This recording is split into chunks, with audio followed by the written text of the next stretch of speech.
Welcome, Horror Fam, to HHN365, a Halloween Horror Nights podcast. My name is Mike, and as always, I'm here with my co-hosts, Duff, Jess, and Jonathan. How is it going, guys? Boo. Reunited and it feels so good.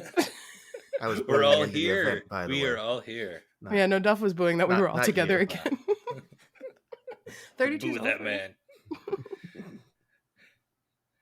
As always, you can find us on Twitter, Instagram, Threads, and YouTube. HHN. We don't have a thread. We don't have that anymore. We do. I'm sorry, I had to laugh. I hadn't heard about threads in a minute. Okay, maybe we do. If you really want to find it, you can. But we do have an amazing Discord channel. The link is in the description. And we have a merch shop at hhn365.com. You would leave us a voicemail at 407-906-413-SHOW. On today's show, we are going to wrap up HHN Orlando with a nice little bow on top, go over all of our final thoughts and our final rankings. It's a lot to cover, but we probably don't have any news to cover, do we? There are some John Murdy hints and clues going around, but I figured that's Hollywood, so we'll just stay with Orlando for this one. Yeah, it's fair. No Murdy tweets right now. No Murdy tweets. No tweets. No Murdy tweets. That'll be for another episode for sure. They're coming. Don't worry. Oh yeah, I'm already getting them, putting them in a document, just getting them ready for the day we're gonna finally talk all we about will them. sing the song on that day. Today is not the day. We're gonna have a whole Murdy episode. Can't wait. Oh god, I'll record an actual Murdy tweet song for that one. We actually, Pangolin, what you doing? Hey, all right, let's talk about HHN32. How about that? No more please. Murdy. I miss it. So, Jonathan, you kind of set us up here. What is the outline? How are we gonna do this? How are we breaking the episode down today? Yes, I sort of set us up. So first we're going to go over our overall thoughts and also cover just general things like merch and food and drink and whatnot. And then after we do that, we're going to take a walk around the park, starting with Dr. Oddfellow's collection of horror. Though let's be honest, most people don't go that way, but we're going to go this way this time. And we're going to start off with Dr. Oddfellow's collection of horror, go all around the park, and end with Blood Moon, and basically go over all of our thoughts on the houses, scare zones, shows that we walk past. And then at the end of the episode, we're going to go over our final rankings for the zones and houses and give our, complete last minute thoughts and whatnot. So let's just start off with our overall thoughts on the year now that the event has finally ended. What do we think of this year? There's a lot of things to cover, in regards to our overall thoughts, but just if you wanted to sum up this year with your thoughts on this year with just a couple sentences, what did you guys think of HHN32?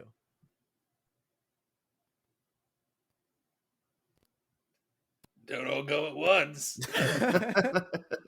The first thing that comes to mind for me is the implementation of an icon and bringing it back in that form and how much that meant to the event as a whole. So just kind of getting that experience again. You could leave everything else out, and I had a great event just on that alone. Yeah, I mean, Dr. Oddfellow is... Pumpkin Lord is an icon, for sure, but Dr. Oddfellow is the first, icon that they've really given, true icon status and how icons really were in the past, giving him a house and zones and, and just complete implementation that I've seen. So the first one that I've seen that's had this amount of impact in the event itself. And it has improved. I mean, it has made this year so special for me. Because even Pumpkin Lord was special because I'm like, oh, that's an original icon that's new that I've seeing for the first time. But Dr. Oddfellow, not only is it the first icon I'm seeing that has been implemented in that way, and that means a lot for, my, just my going to HHN, but also the fact that not only was he done so well, but the character is amazing. Just the character in general. There were so many opportunities where you can talk with him, or you could see his life story throughout the zones and houses, where you can hear him not only in the park itself, but also walking through City Walk and even going to the parking garages. This was Dr. Oddfellow's year, and you could tell the event made it very clear. And I thought that was absolutely incredible, and I really hope they continue moving forward icons as interesting and as implemented as this character was in the future. Yeah, I feel like he's special in a different way. Like, I liked the Pumpkin Lord, but I was really vocal about how I felt like he was just kind of in the front of the park. I mean, everybody was, but I didn't really care about him beyond that. And it was kind of a clusterfuck last year. Oddfellow was so organically placed throughout the event that it just felt like he just kind of existed and lived there. And it made sense to me. He wasn't just placed in like Minion Land. You know what I mean? Like, he lived there. This was his place. He had moved his carnival in. And because of that, it felt like an organic event that kind of had its own story that was growing. And, you know, they want that every year, but we don't always get that. So it was kind of fun to watch these, you know, actors bring him to life. And for me, this is like the first time. And this might sound really bad at first, but it's a huge compliment. Like, I don't associate Oddfellow with one actor like I do with the other icons. And I think that's really important. That's a testament to how amazing these actors were in portraying him, and they all had kind of their own little twist on it. And I know some people have, you know, their Oddfellow, but for me, they all were so good and so kind of like entrancing that I was like, you all are Oddfellow, and I don't care who comes back and plays him. I just need to see him again. Yeah, I agree. I absolutely loved how they implemented Oddfellow. It really felt like we were kind of getting a classic HHN year that we haven't had in a very long time. It felt like 21 vibes, where his hand was really into everything, and they really thought it all out. And it was just fantastic on that front when with what they were able to do with Dr. Oddfellow and his stories intertwining into kind of most of the event. And adding on to that, kind of with like the park loop side of things, there was literally a song that kind of fit him so well and appeared in his big moments so well that I will forever have one song associated with Dr. Oddfellow. Like, he has a theme song now. Mm-hmm. And the choices on the park loop just nailed it for what the event vibe was. Absolutely nailed it. Some of the songs absolutely did. Some of the songs are very much like you said, you listen. It's funny, we were just like listening to like the Spotify playlist you know, recently, like, yep, that a song comes on, like, yep, that's Oddfellow song, like instantly you feel it. Not everything fits, but the songs that do really fit. Yeah. There's a few that stand out, and then everything else kind of is like just generic background music, which honestly, I think if I'd rather have that than have something that pull me out of the event. You mean something like Another Way Out? Yes, yeah. I didn't want to name it, but yeah, something that becomes a running joke, just about how it's jarring, and then really, I will be honest. There are plenty of times where I would not recognize the park loop, and then it was the song that Duff just mentioned. I'm like, oh, there's the park wide loop. That was honestly the main one that I would hear. Everything else just kind of was just kind of I didn't even register to my brain. No, I called them. There was Oddfellow tiptoeing around the park. I had names for the songs. There was like Oddfellow watching the park after dark. There were like different vibes, and then there was everything else. So I kind of get what you're saying, Mike. Yeah. Like, there were the Oddfellow songs, and I had names for the vibes. I don't know what their actual names are. I have not cared, but like, it was just nice to not have something like last year's park loop where it was very jarring at some points and screaming in some corners of the park. But my biggest complaint, and you all heard me say it throughout the season, was that some corners of the park were really loud and some were silent. And it was really weird, because you would just kind of walk around and the vibes would be there, and then they'd be gone and you couldn't hear the park loop at all. Mm-hmm. Yeah. And they slowly started to fill that in as the season went on, but it never fully encompassed the park, which was kind of weird. It was just like dead zones, but they weren't like decompression zones or anything like that. Like, there was food around and stuff like that, and it was just kind of quiet. You're like, what? It's weird. Yeah. it's not a park loop that, other than a couple of songs, that I'm gonna throw on to get hyped for an HHN, No. like HHN 33 or whatever. But like 29. I'm not gonna blast it driving through the Auto Plaza on opening night. But I did enjoy it. I think, to be honest, 29 is the only example where I just want to listen to the whole loop. I've Yes. never had another year where I'm like, yeah, that entire loop was amazing. I think it just having a few good ones and other ones that don't bother me is all I need. I'm every okay year. with it. I'm a weirdo who still really likes the 31 loop. I don't know why. It just Jonathan. it spoke to me. Even Another Way Out. It's a loop that I can put on like just randomly, and I don't know why, because most people don't think so, but I mean, it just vibes with me. to be honest, I think because on their own, it's mainly good songs. For the first couple weeks, I thought it was a really good loop, and then I just realized it was short, and then I didn't like the songs anymore because I heard Yeah. them too much. But I It's think true. individually, there's good songs in there for sure. It's true. Yeah, I feel like rockabilly is adjacent to the stuff that you normally listen to, though. True, very true. Yeah. I'm never gonna forget the random pirate song from this year's park loop, though. You That's had my favorite. Didn't the they random add a pirate song? song and the Taylor Swift sounding song. Oh, the Taylor Swift song. Every time it would play, I would go, "Am I crazy?" No, But didn't they add a song like halfway through the season or something, or did we I think it was hallucinate that? 2 songs, I want to say. I think it was 2, possibly. Hey, we love variety. Yeah, I've thought that they've added a lot of songs to different loops. We'll get to it when we get to Vamp 69. But every time I walked through that, I'm like, they're adding songs. No, they didn't add it. Mike has a tinfoil hat on in Vamp every night, just like ah. All right, well, let's move on to the merch game then. Starting more with just a tribute store. What did we think about the tribute store compared to past years? And maybe tribute stores from other events even? I really liked it. I liked the comic book aspect of it. I thought the facade was great. It really fit in with Vamp, which I really like when they kind of fit in or they live in that kind of environment. As much as I love stuff like the cat facade and stuff like that, it really kind of took you out of the zone. And I don't think that's fair to kind of the actors to have to work around it. Mhm. I think my favorite room was the Boris room. I think that's everybody's favorite. But beyond that, Yeah. the other 2 rooms were kind of just there for me. I've liked other stores overall better. Yeah, I know that's probably fair. a hot take. I don't know. I mean, it's not my favorite, but it is very high. I don't Mhm. have an exact ranking, but it's a highly ranked one. Because Okay. I think basically what you said, but then also the diner was really fucking cool as a scene. I forgot about the diner. I'm so Yeah. sorry. The whole middle.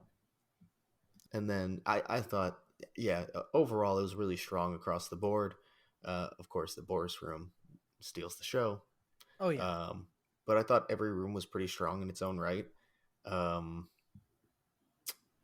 Yeah, I don't know what else to add. I guess the merch doesn't technically count for what the tribute store does. The queue was kind of nice the way they set it up. But I was going to say the queue room is one of my favorites. Yeah.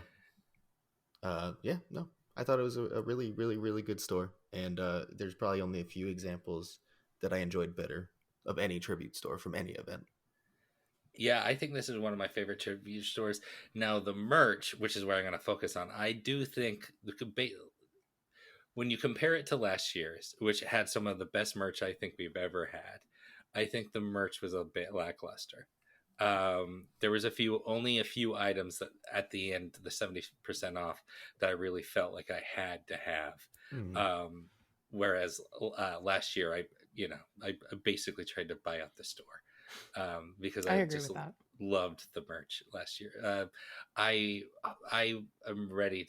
I mean, nothing was too bad. I liked that the theme, of the event was really strong into the merch. It just wasn't necessarily my favorite. It was a bit too, I don't know, aesthetically not my cup of tea. For me, it is weaker than last year's, but I think stronger than basically any other. I still think it did a lot of what last year did. One, having a strong theme and following that through a bunch of merch, and then also a bunch of variety of not just designs but items that you can buy as well. So that puts it above most years ever on its own, because you don't have to go back too far where you couldn't get anything but the house shirt, ugly IP shirts, a mug, and some other assorted items. Mhm. That's very So fair. just the Yeah. variety True. of items you could purchase alone, as long as having a strong theme. Of course, it's not going to be 31s because that was literally just here's fucking Halloween, you dorks, take it. And Yeah. of course we It was did. too We fucking perfect. loved it. It Shocker. was too good. Yeah. Shocker, we loved it. And it was the Um, first year we got some of those additional items too. So Mhm. I think That's that true. really helped. I think the thing that would peg it down a bit for me in that same sense is that when you look at like that it's not tie-dye, but the kind of like the washed hoodie being It's the like a same version exact of bleach dye tie dye. Yeah. yeah, but being the same exact thing that Yep. they've been using for a few events now, Mhm. it's like I understand cheap too, looks cool, but like how many times are people going to buy the same hoodie with a different design on it? Right. At some point we got to switch it up a bit more.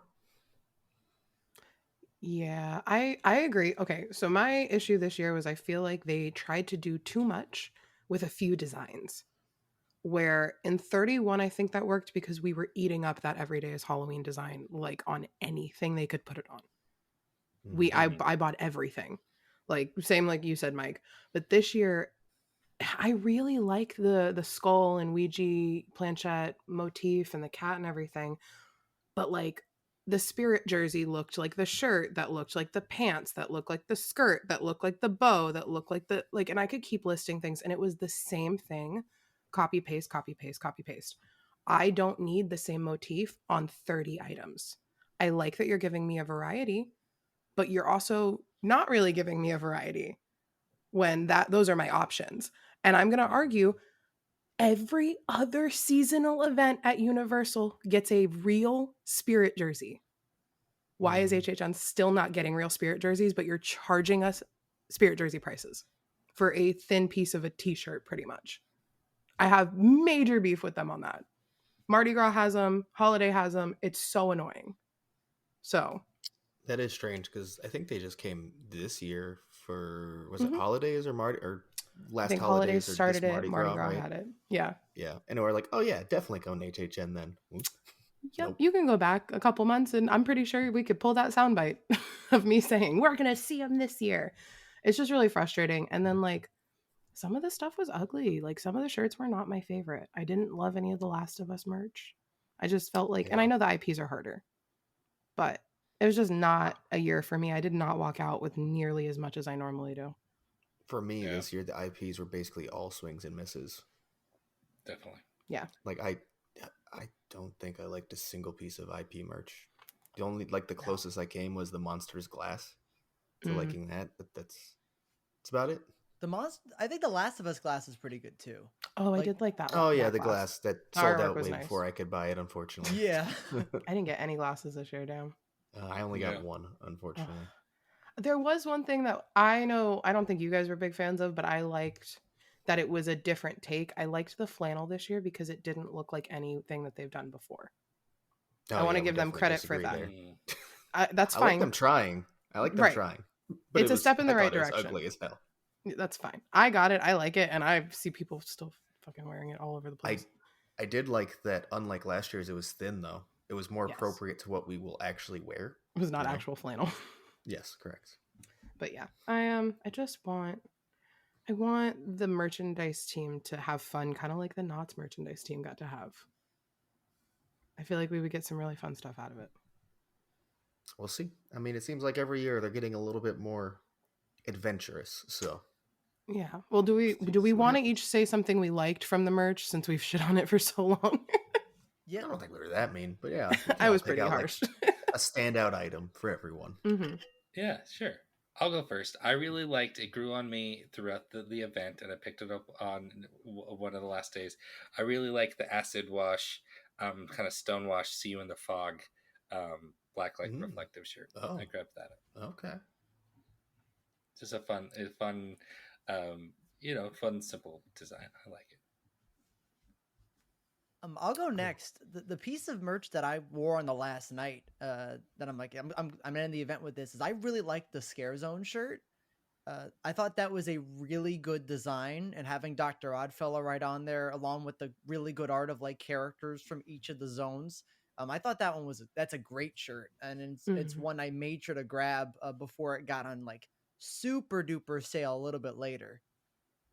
Yeah, that one sold out too. I had a hard time finding that during the 70%. I ended up finding Oh one, yeah. but that one was, you had extra smalls and 4Xs, and that's about it. In the last couple of days. Well, Yeah. I'm gonna keep it with shirts, and I'm gonna say the Oddfellow shirt. It's just a design style that they've used before that I think's it's really clean looking. You know, the pocket logo I thought looked really nice, and then the back poster, of course, very reminiscent of the Jack one from 30. Just really cool design. Has like nice little Easter eggs in it. Um, Simple to the point. Good artwork. Can't complain about that at all. That was gonna be my choice, damn.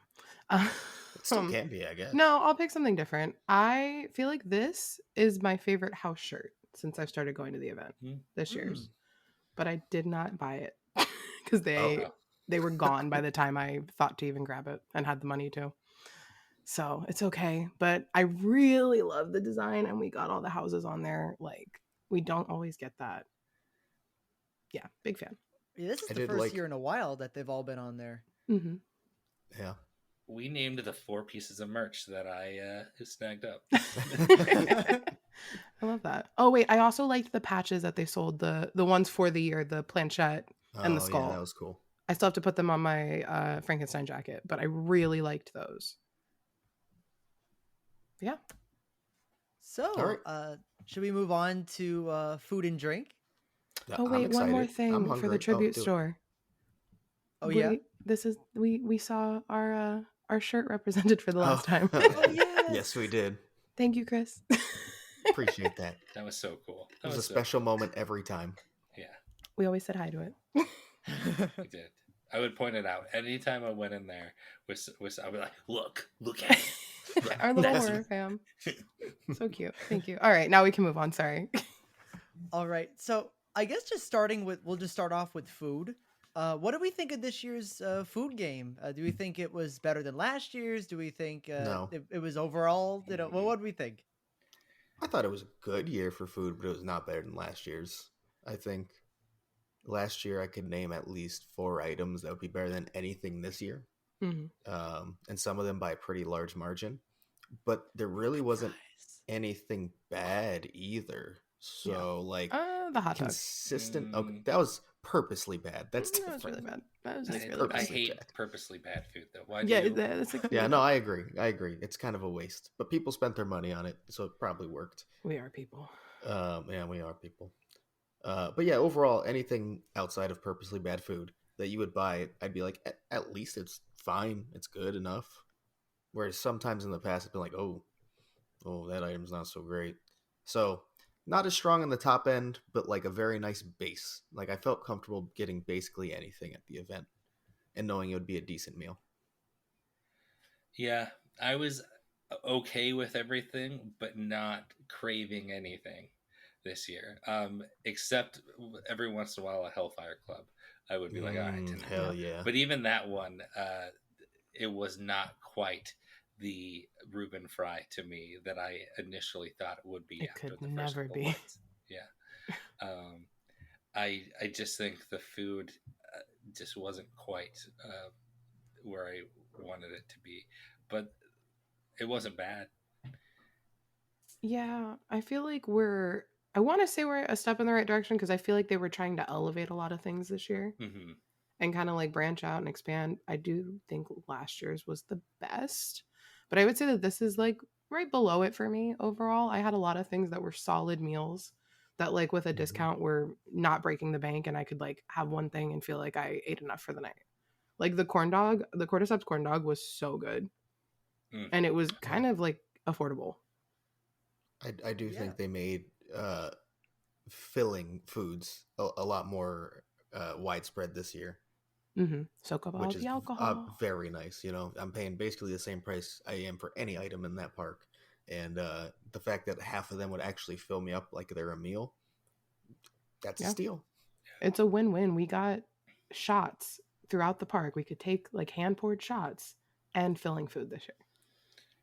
And I have to say, having the event like the Taste of Terror, where you could sample a lot of it early on and decide what you really liked and what you didn't, was honestly a pretty good thing for me, because that basically allowed me to branch out and try some other things. And I feel like, unlike some of the other events where I did not get to try much of it, I feel like I pretty much, with the Taste of Terror and the stuff that I bought during the event, I got to try most of it, which is not normal for me. Yeah, no, I agree. I think probably financially and PR wise, it wasn't the best or Yeah. most successful thing ever. But for me, I thought it was great to be able to take advantage of that and kind of know what I want going in. And there were times where I actually had my expectations exceeded at the event because I had tried something at Taste of Terror and it wasn't quite there yet. Um, yeah, I think overall having that event made the food experience better for me in the event itself. Yeah, I would agree. Yeah. It allowed me to have things that were like one and done. Like, okay, I don't need to try the French bread pizza. Like I tried it to Taste of Terror. Yeah. I am so mad though that I waited till like the last week to try the torta, because I really liked it. Like, it was a really solid option and filling option. That's all you needed, really, like, to fill yourself up for the night. And I'm just so mad because I feel like I could have got that a couple times instead of some other items, because that and the Hellfire Club were like the two big winners of this year. Nothing, like we said before, absolutely nothing can equate to Reuben fries. And I think them getting rid of Reuben fries. I was thinking of like my overall thoughts on like the event in general, just like, after the event, and I'm like, what did I think? One of the things that brought it a little bit down, and it's weird, was that there were no Reuben fries. Like, that item was so like I don't know, so good and so important to like that event, that not having it almost like in general like hurt the event a little bit for me, which is really weird, but it's kind of true in my head. But yeah, I did really enjoy those two sandwiches. I think they were very good options. Yeah, I agree with you, Jonathan. I don't think it was necessarily the Reuben fry. It was having, like, if there was something that could have replaced a Reuben fry that had that thing, okay, I'm going to go and I'm going to get this nearly every time. If there was that item there, I think it would have elevated the event, but there just wasn't that thing. The Reuben fry was so good that there was just this big gaping hole. I wanted something to fill the entire event, but it just never quite. The Hellfire Club was that thing, but it just wasn't quite the same. Completely agree. We'll talk about drinks too, of course, but before we move on to that, I think a couple of us have already said our answers, but the top food item of the year, or phrasing it different, if you want to try picking something different, what would you miss the most from this year food-wise?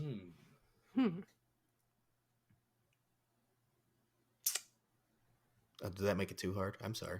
No, I don't know if I would miss anything that much. I agree. That's fair. Okay. There's not anything. They took away from the one thing that I never forget what they took from us. Yeah. Yeah, literally, we're all that on this diehard Reuben fry stands over here. Yeah. Like, I will say, I do have. Oh, go ahead. On the last night, the last day of the event, I was actually planning to go with a couple of friends to go to Finnegan's before the event started, just to like get a Reuben and get some fries. Fries come with the Reuben, and just like try to recreate the magic. But for some reason, Finnegan's closed like incredibly early, like extremely early, like, and so we couldn't do it. But like, that is how much I wanted the magic of Reuben fries. I'm just gonna go to Finnegan's on the last night just to take a Reuben and fries and try to recreate it. It only counts at the event, though. I can't do it at home. It only works if it's at the park. That's the rule. So I actually do have answer to this, unlike everyone else apparently. One, my favorite item was technically the poutine, the char siu one. The item I will miss most will actually be the cordyceps corn dog, because I don't think we're gonna get it like that again. Oh no, never. And the last Korean corn dog was mediocre at best. So I think this is probably going to be the peak of elevated corn dogs, if you will. Don't say that. Now I'm going to miss it. I didn't realize. Oh, you're welcome. I gave you an answer. Damn, it was so good. Like, when I tell you it was the best corn dog batter Like the hot dog was good. It was perfect. Mm-hmm. I will miss it now that you've made me sad. The corn dog, fine. You're welcome. Also, if they don't bring fried Oreos back again, I'll riot because those were clutch on multiple nights. I think I had 0 the past 2 years, so Seriously? I can't say the same. I Well, think you they're don't like- delicious, but like, That's not your thing. no. Oh, you That's know what okay. I'd pick? It just came to my mind, and it's not something I listed before. Probably the bloodier burger, the Okay. Peanut butter burger. the peanut butter burger. Yeah, I didn't have it during the event. I only had it at Taste of Terror. I really like. I didn't go to Taste of Terror, but I really liked it during the event. I thought it was a really like delicious option. If I were just going pure on taste, I think that one would like win. It was really small for what it was. Wow. Like, yeah. I really like peanut butter, like and jelly. So like it worked for me. I thought the flavors weirdly worked with the burger, and I don't usually like donut type burgers, but that was a one that was sort of like a donut burger, but less like sweet with the buns, so it like Wasn't made it actual tolerable donuts. for me. That's why. It was just I liked it a lot. I that was a very good option that I wish I got to. I only got it once, so I wish I got to get that again. See, I do think the flavors were really good, but at the end of the day, it was still a theme park patty. And Yeah, like that's true. a really small one too, so cooking it in any decent way is even harder. So like I was like, yeah, the flavors are good, but that patty's something. It was something. That is true. All right. Are we ready to move on to drinks or any last minute food things? No, let's move on to our favorite part. All right. So elephant in the room, hand pour drinks this year. Like, come on, all over the park. That was, as everyone knows, we were huge fans of Lumbar at HHN31, and that was mainly because you can get hand pour drinks, and also you get a double for $14. Just a refill of your cup, which is insane if you weren't aware at a theme park, at HHN especially. And there were 4 locations around the park where you could do that this year, I believe. Outside of, that Finnegan's sounds right. and shit. Yeah, like not the normal bars. Yeah. We're not talking about like Chez Alcatraz or anything like that. Yeah. Yeah, I'm pretty sure 4 is right. Holy cow. Like, it We was won. so good. They won. stocked their liquors pretty well. They had a lot of options, plenty of mixers. Like, Except ginger ale for like 4 they ran out of minutes. ginger ale out. That was fun. Yeah, You want Coke and Sprite? Coke and Sprite? No, I don't. It tastes Thank the same. Not the same. Not the I'm same. fine. But no, they're so nice. And then this year they allowed you to also purchase a shot as well, which Yes. they said this was the first time they've allowed it in a while, and I'm pretty sure that's 100%. I want to say right. the last year was it 25 or 26? Was the last year they had like the full bars outside? I haven't seen it in my time before. I think it was this year. one of those two. I think 25 maybe. Anyways, yeah, it's been a long time, and it was nice to see that back. And I don't think I saw an increase in like belligerent or pain in the ass guests because of that. No. Obviously, I'm not the one who stores those statistics. That's just a personal experience. Yeah. But I can hope that's the case, and there wasn't really any negative effects of having the alcohol pouring that freely. Yeah. I would like to see it return. I'm pretty sure it will. They like making money. Oh, they were making money. Oh, yeah. Those lines were always long, I will say, but the bartenders were working their asses off. So, our favorite team members this year. Even the Peacock Bar. I'm looking at you, David S. Pumpkins. All right. Favorite drinks? Does anybody have any standout drinks besides the free or? No. I know. It was Electric No, I Death, don't. Gold Juice, and then we had the Surfer Boy was new, and the coffee was new. And you also had the ones at Stellar Bar. Oh, the tummy aches in a glass. The tummy ache and the other one that I don't remember. The coffee was really good. I did not get it as much as I thought I would this year. I thought it was great, and then it like just got sweeter and sweeter as the event went on. I was like, oh no, it's not good anymore. Yeah, but shout out to the bartender over by the Animal Actors bar for making me a Long Beach, and then I drank those exclusively all season. So there's my drink of the year. And For, picklebacks, of course. for actual drink of the year, that's a specialty cocktail. I guess I would give it to. At the end, I think I have to give it to probably still Salt Lake City iced coffee, just because at least I had a good month of enjoying it before it was way too sweet to handle. Yeah. I guess I'd pick Surfer Boy. This is my first year I was actually able to drink at Horror Nights, and and I finally get why the mixed cocktails aren't super highly regarded at Horror Nights, because like I'm new, so like I can handle sweet, but a lot of them were just so incredibly Sugar sweet. in a cup. Yep. Yeah, I don't love sugary drinks, so a lot of them were really a little bit too sugary for me. I do like that Surfer Boy, like they actually like hand poured the alcohol in it, wasn't just like a mixture. Thought that was good. Yeah, if I was Huge gonna step pick forward one, for sure. yeah, it's probably that one. Yeah, I'm not gonna be. I'm not gonna lie. I think with Duff, like I was like, I'm gonna try a drink, and I tried one of the ones at Peacock Bar that was like straight black, and Yeah. I almost immediately had a stomach ache. The pea And cocktail? well, yes, is that the one that I is think like The purple one? yeah, the that was purple? the Yeah, you got the It's peacock supposed tail. to be I purple. remember this moment very well, Mike, because I was like, "Don't do it, Mike. Don't get them. You don't They were want 'em." bad. We I already got had it. them. Yeah, and I did not have a mixed cocktail the rest of the event, and this happened like 2 weeks in. Damn. It affected my stomach that much that I just stuck to the ciders and um, snake Didn't bites at Fins and stuff. Duff, Fair. didn't you really like one of the beers this year? Or is it a returning beer? Oh no, they had a. It's been first time in a while that they've had a beer brewed. Actually, it might be the first time ever. I don't remember. They've had like a local brewery make a event specific beer. It was Bloody Murder IPA from Crooked Can, and it was actually really solid.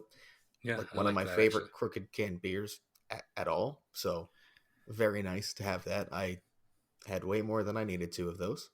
Um, yeah, so I think that was a nice addition. Overall, the beer game didn't really go up much other than that, though. Guess what, guys? I have to tell you something.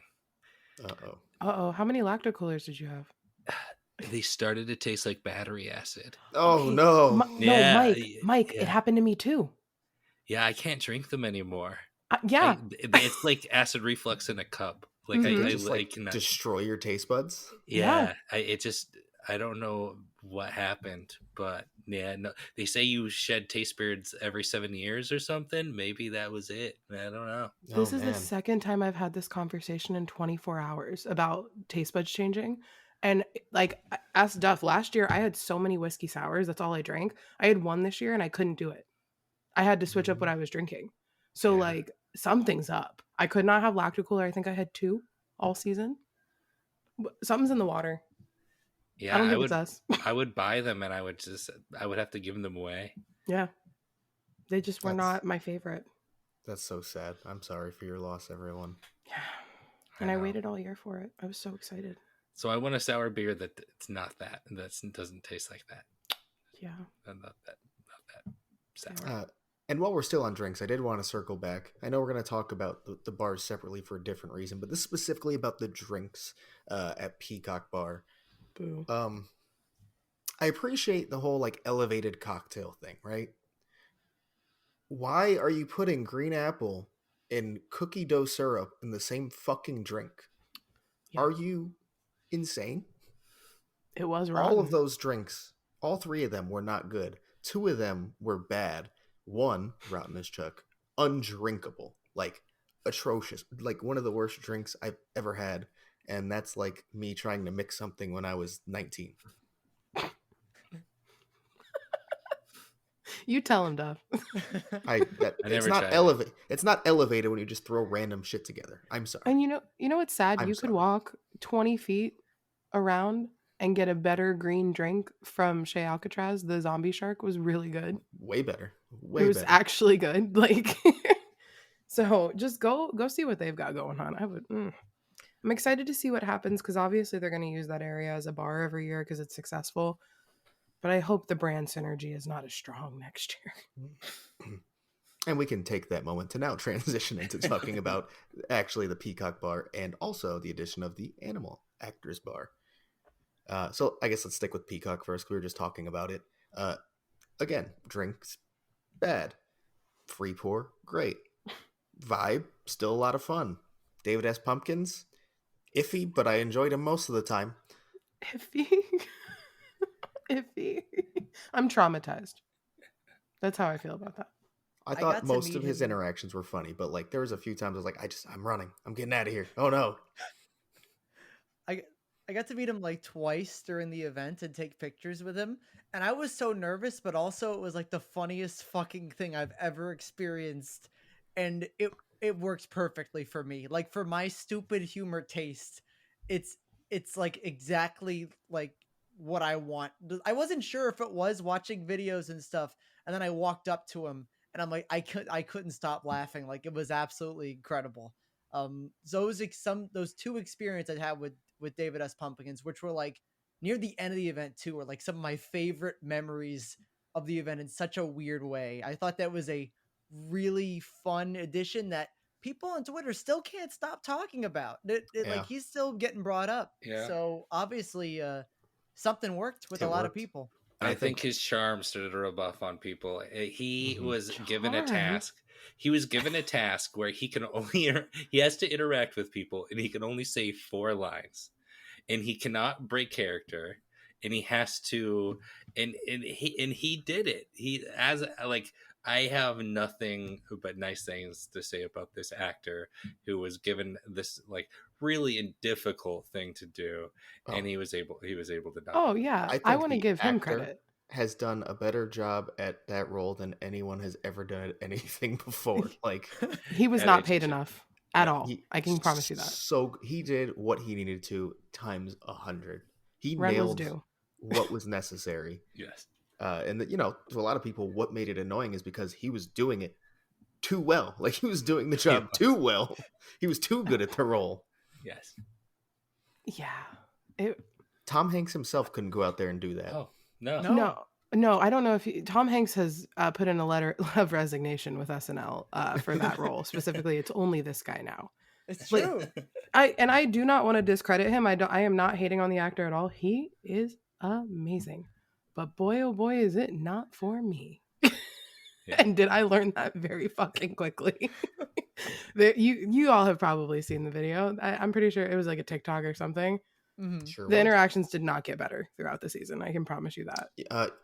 You did enjoy one the last weekend though. Okay, he did Um, make me laugh. I can't deny it. What did he do? I don't remember. I blacked out, Jonathan. You Yeah. said When one that of man his starts, 4 lines. that man starts talking, and I'm was gone. it was his delivery, and he brought out because you know how he has like his main 4 lines. And there's a few other things he'll say, like he's from Ibiza or like Yeah. David Pumpkins takes it day by day. He has those few other ones he scatters in. I just Mhm. remember he like delivered one of the other ones so randomly, and just Yeah. the way he delivered it, everyone in the group was dying. He just Yeah. Yeah. I was also love that. probably a little intoxicated at that point. It was when Hotline was in town, and I will blame John for that. For that the smile I cracked. That's his fault.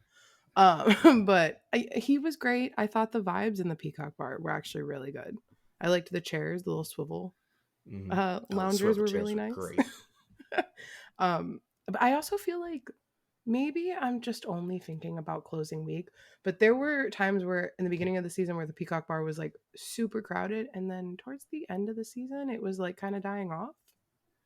I don't Yeah. know. It definitely Why? did trail off.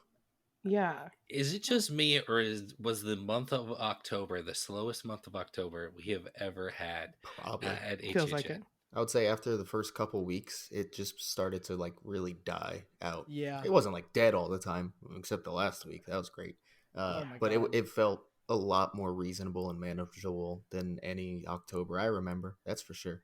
Yeah. My theory is a lot of community people kind of went with the Rush of Fear this year, and that once that pass expired, the crowds weren't quite there. Yeah. And team members could only get 2 days in October.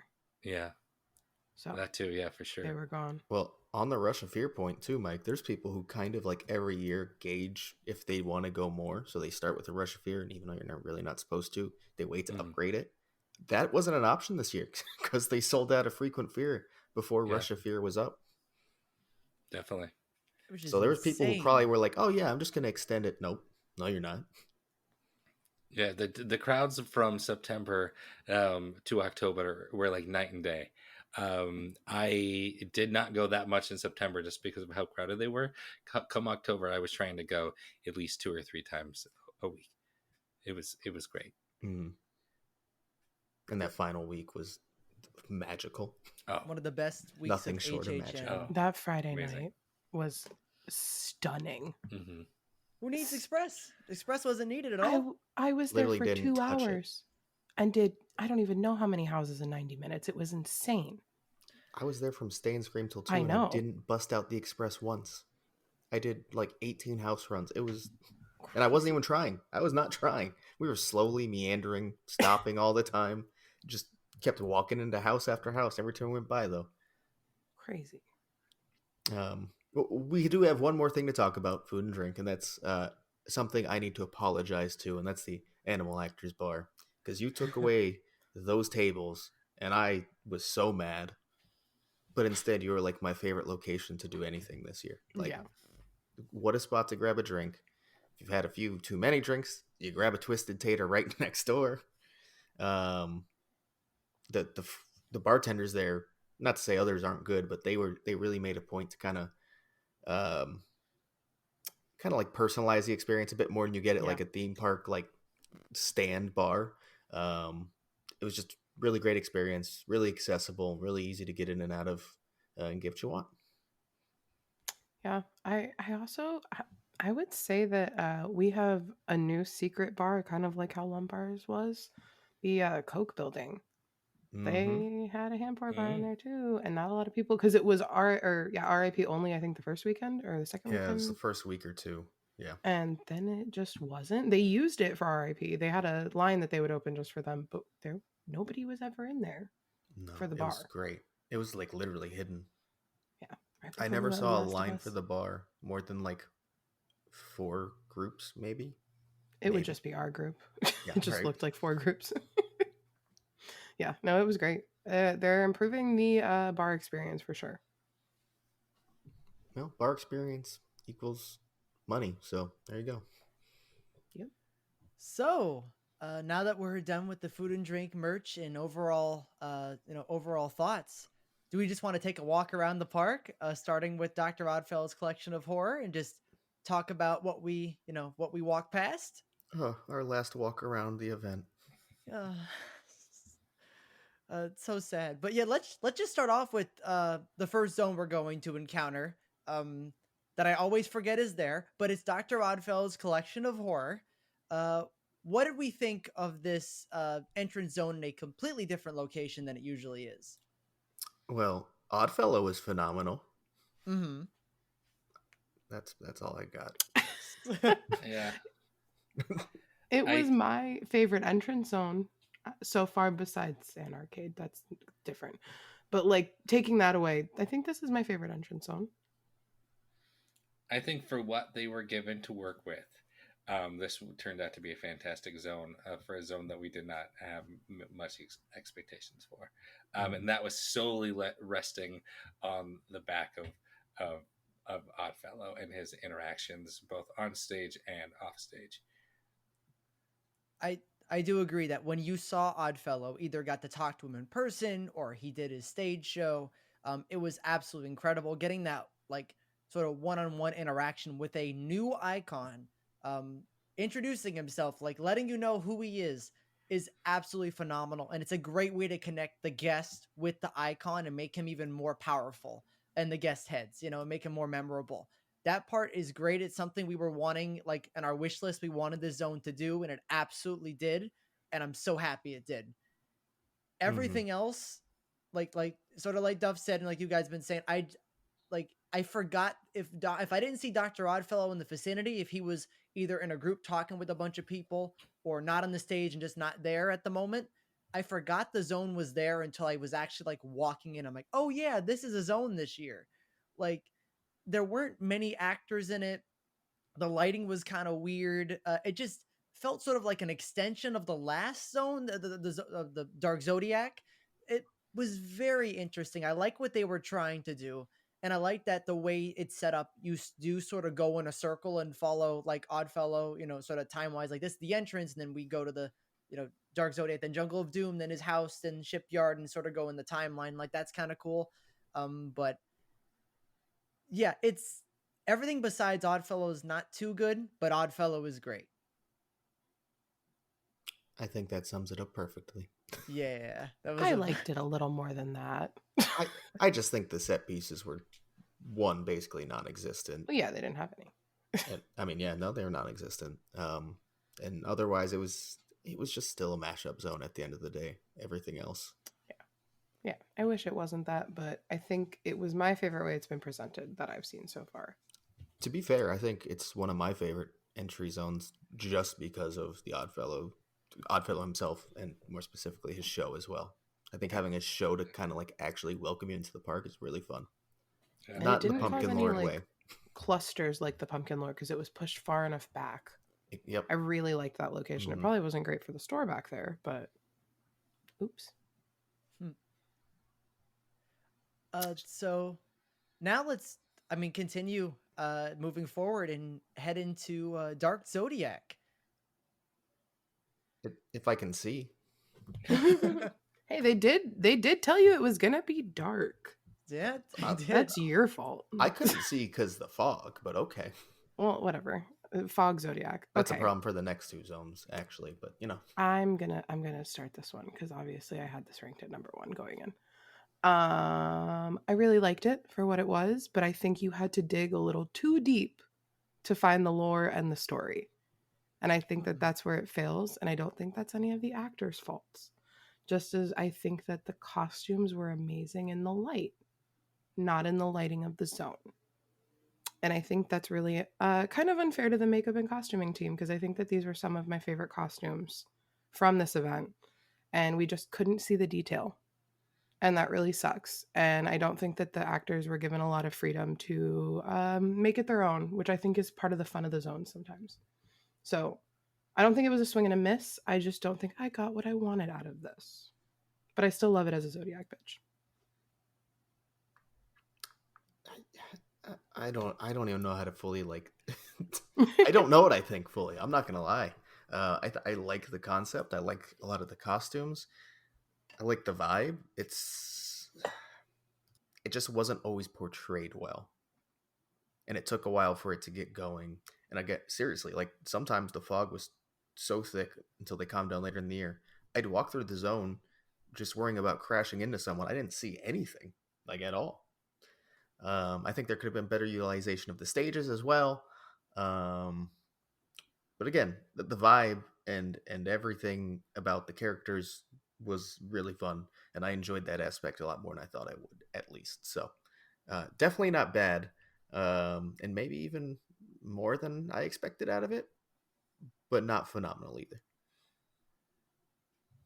I do appreciate one of my fears for this was that it was going to be too stage heavy, and there weren't going to be a lot of people in the zones. That was not the case. There was plenty of people walking throughout the zone, in addition to having pretty cool stage elements as well. I really liked the stage elements, and the costumes were beautiful for all the people, especially the people roaming around that had like the like the scorpion stuff and the two-headed stuff. Like that was cool. My problem was that those costumes, they seem so like so interesting and so like high concept that it was kind of hard to really scare people, at least my experience with them. Like especially the two-headed one, it's a little hard to move around in that. And the one with the it's a Gemini, Jonathan. It is a Gemini. I'm not gonna know any of these. You keep calling it a two-headed person. It had two-headed. Hey, that's me.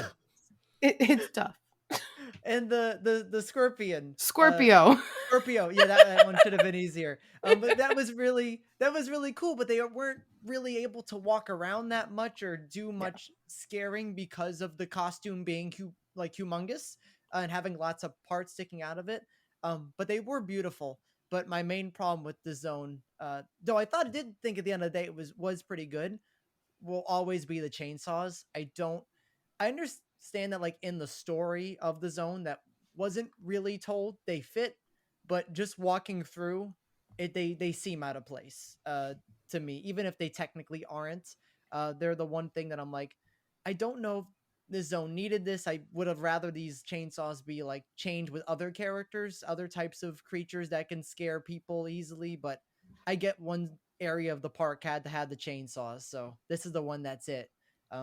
But because of that, it's not going to be as much for me as it is for other people. But that's okay. That's very much a personal thing. Yeah, I ended up really liking this zone, but my main gripe can be summed up with a story. So Duff and I have a mutual friend who reached out to us in a group chat and said, "Hey, does someone have like some like a short blurb or whatever on what the fuck is going on in Dark Zodiac?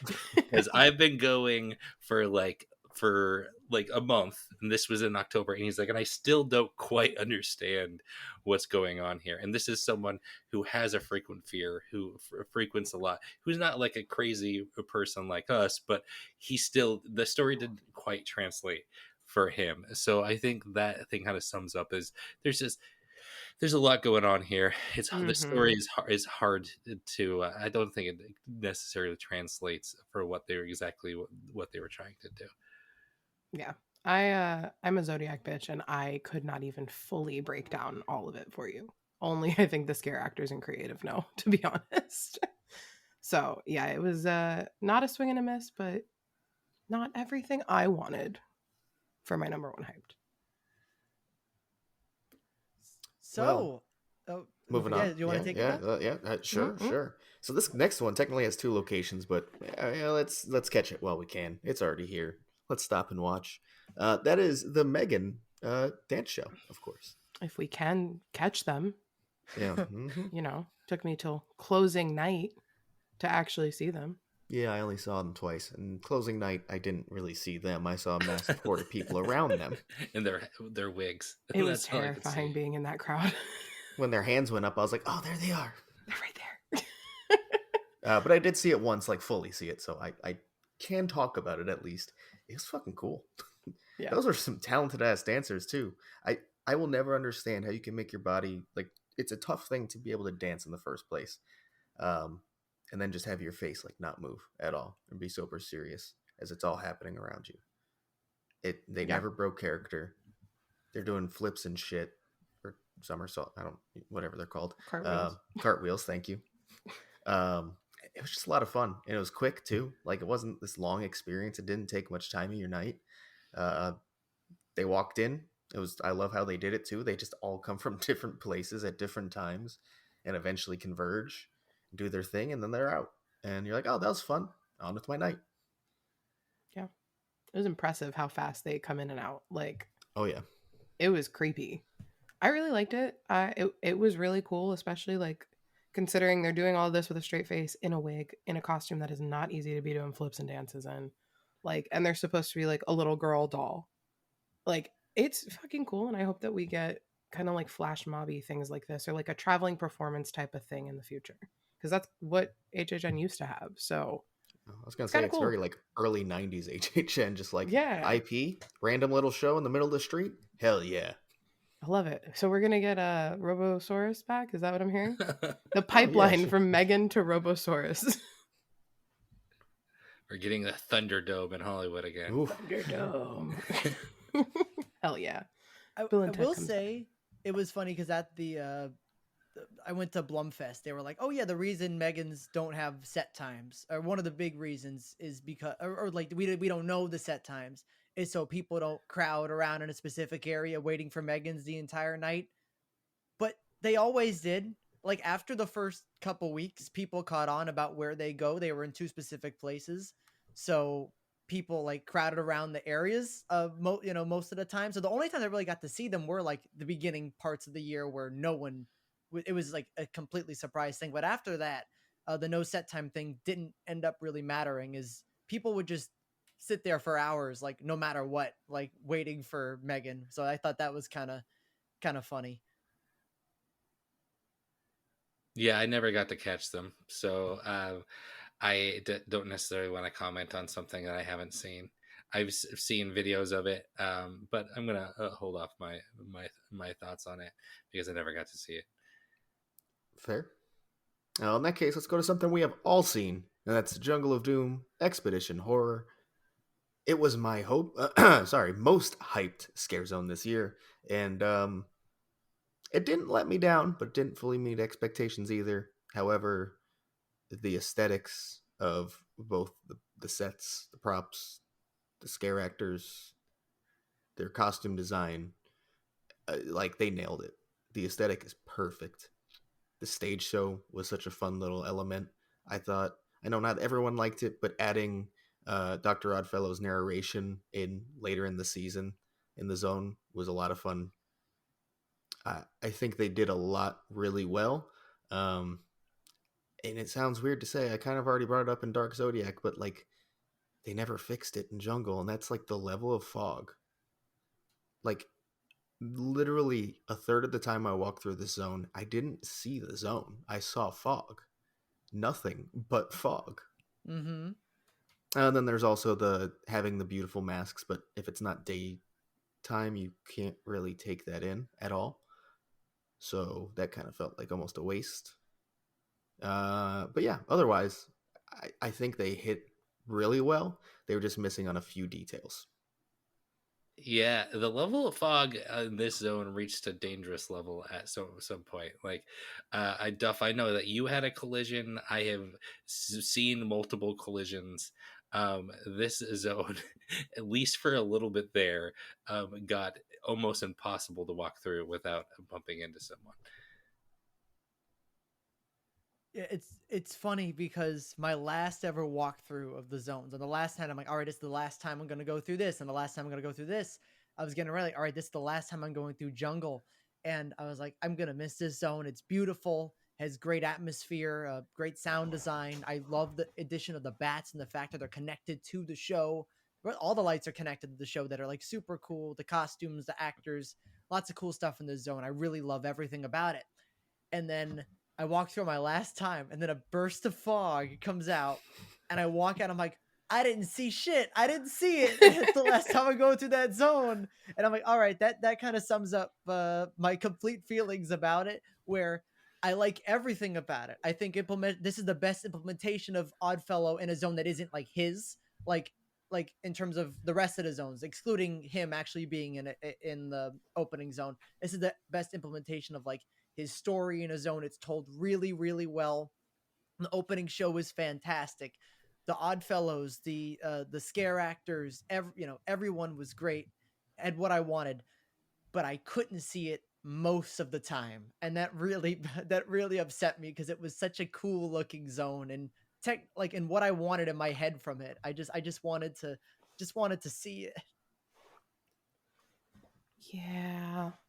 I liked it. I really did like the zone more than I was expecting to. I thought that the atmosphere was honestly probably my favorite since Trick or Treat. I don't think it's at that level for me, but like when you caught that on the right night when like maybe there was a slight breeze not holding the fog down, it was kind of perfect. I want to give it credit for that, but otherwise if there was no breeze and it was a very humid night, holy shit, everything you guys have already said about the fog. I couldn't see any detail. And like, I love existing in a zone. And my issue with Central Park is you can't just exist. They're not shoving you through like they were in Scarecrow, but they're not loving when you stand around, especially on busier nights. So I could never really just kind of exist unless I was off to the side by the preview center. So I just kind of wish we could live organically in Central Park again, but I don't know if we ever will because of the crowds. Yeah, probably not. I highly doubt that. But yeah, I still really liked the zone, and I was not expecting to going into the season. So Any other last thoughts on Jungle of Doom? I got really sick of that Oddfellow show. I'm so sorry. Oh. It was too repetitive. I needed variety. Nah, worked for me. I would have liked to I have been understand able why. to see the details. Yeah. I know they put a lot of detail in it. It was too foggy, and I was too busy not trying to crash into someone to really enjoy that zone. Definitely. I had my best last moment in that zone though. After I exited the actual zone, not seeing shit. Right when we exited, the show started immediately. Like it was absolutely perfect timing, and really no one was there because it was like sort of dead in that area. It was like almost the end of the night, and Oddfellow did his thing, and and the show was great, and we all were like clapping and going woo, and he just like looked at us and went souls, and it was great. It was a great moment. So that was very fun. All right, well, I think we can move on to our first house of this walkthrough. And that's going to be Universal Monsters Unmasked, which I know two people who should start us off. Do you want to go first, Jess? I mean, I was gonna let you go first, but you can go first. I don't. I mean, I knew I was love this house. I still love this house. I think it's fantastic. I could sit here and nitpick it, and be nitpicky about like the first third of the house. I do think it's a bit repetitive. Once you get past the Geradra, like the one of the most fantastic indoor facades that I can recall that we've had. We do get into a point where it's a little bit repetitive, but once we get past that point, fantastic. I love this house. It's gonna be high up in my rankings for sure. Yeah, I feel like I left my heart in two pieces on closing night of 32. Part of it's in Paris, and part of it is in Mississippi. We'll get there. But like this house really stole my heart very quickly. Just I love these characters. Y'all heard me gush about it before we even got to the season. But it was really fun to exist in their spaces and kind of get to see these monsters like, Jekyll and Hyde, like Quasimodo, who don't always kind of get the spotlight.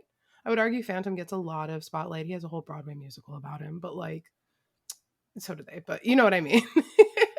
They don't really get it. So to see like just the normal crowds of people that come to HHN, like coming out of the house and like loving these characters and being like, wow, they were really fucking scary.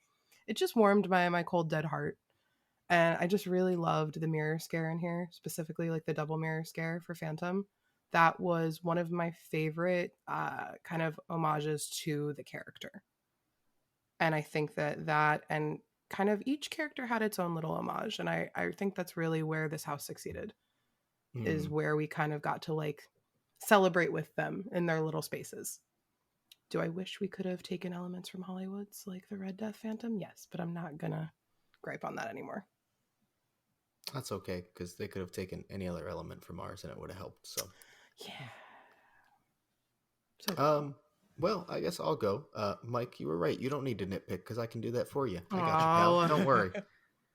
And it's mainly, honestly, it's the opera scenes, and we've talked about it before. There's just literally 4 transition hallways in a row where you just walk through the curtains, and it's like, okay, all right.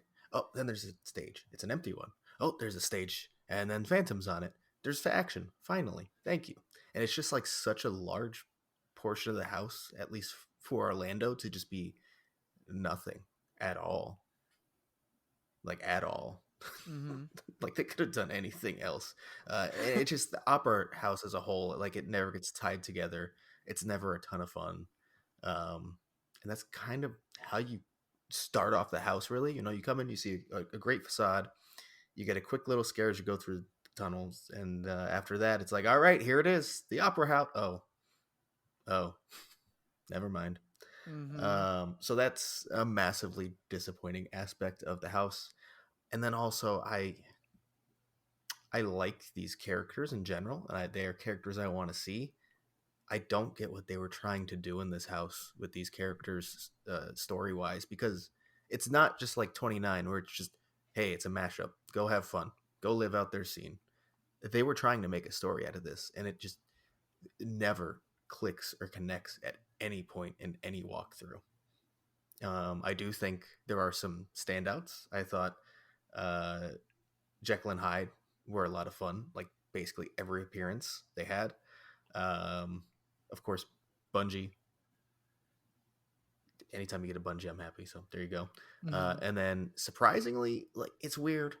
I thought the character who had the most character was Invisible Man, but he's also the one I'm like, you really didn't need to be here. Why are you here?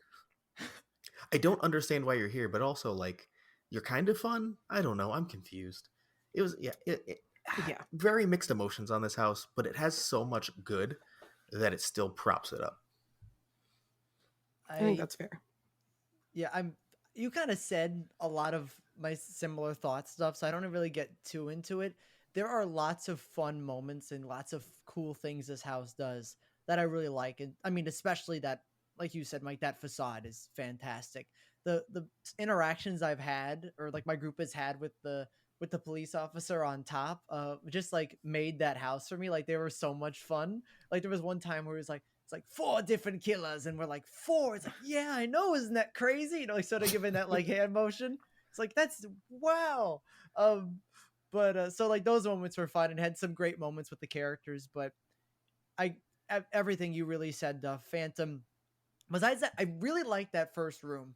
I like it a lot when you're underground and they have that cool uh mirror scare where you can't see him, and there's like so many things going on. There's dynamite, you see water, you hear someone yelling for Christine from like up top, like that. Very cool. And then once you get into the repetitiveness, it starts losing steam. Invisible Man, as fun as he is, I don't even understand what the room he is in. Like, I think I asked him, like, "Whoa, when we first see Invisible Man, where are we? What room is this?" And I don't think anyone really knows. He's just there, I guess, in the opera house, maybe, though it's a weird setting.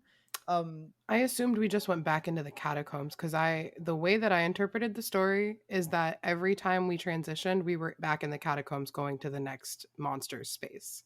Oh, I never even thought of And that. that's why like Invisible Man was in the dark parts of the catacombs, That does going make into sense. Hyde's area with, the devil head and all of that. And then we went back into the catacombs under where he was doing the operation, and blood, not my fault, into Quasimodo.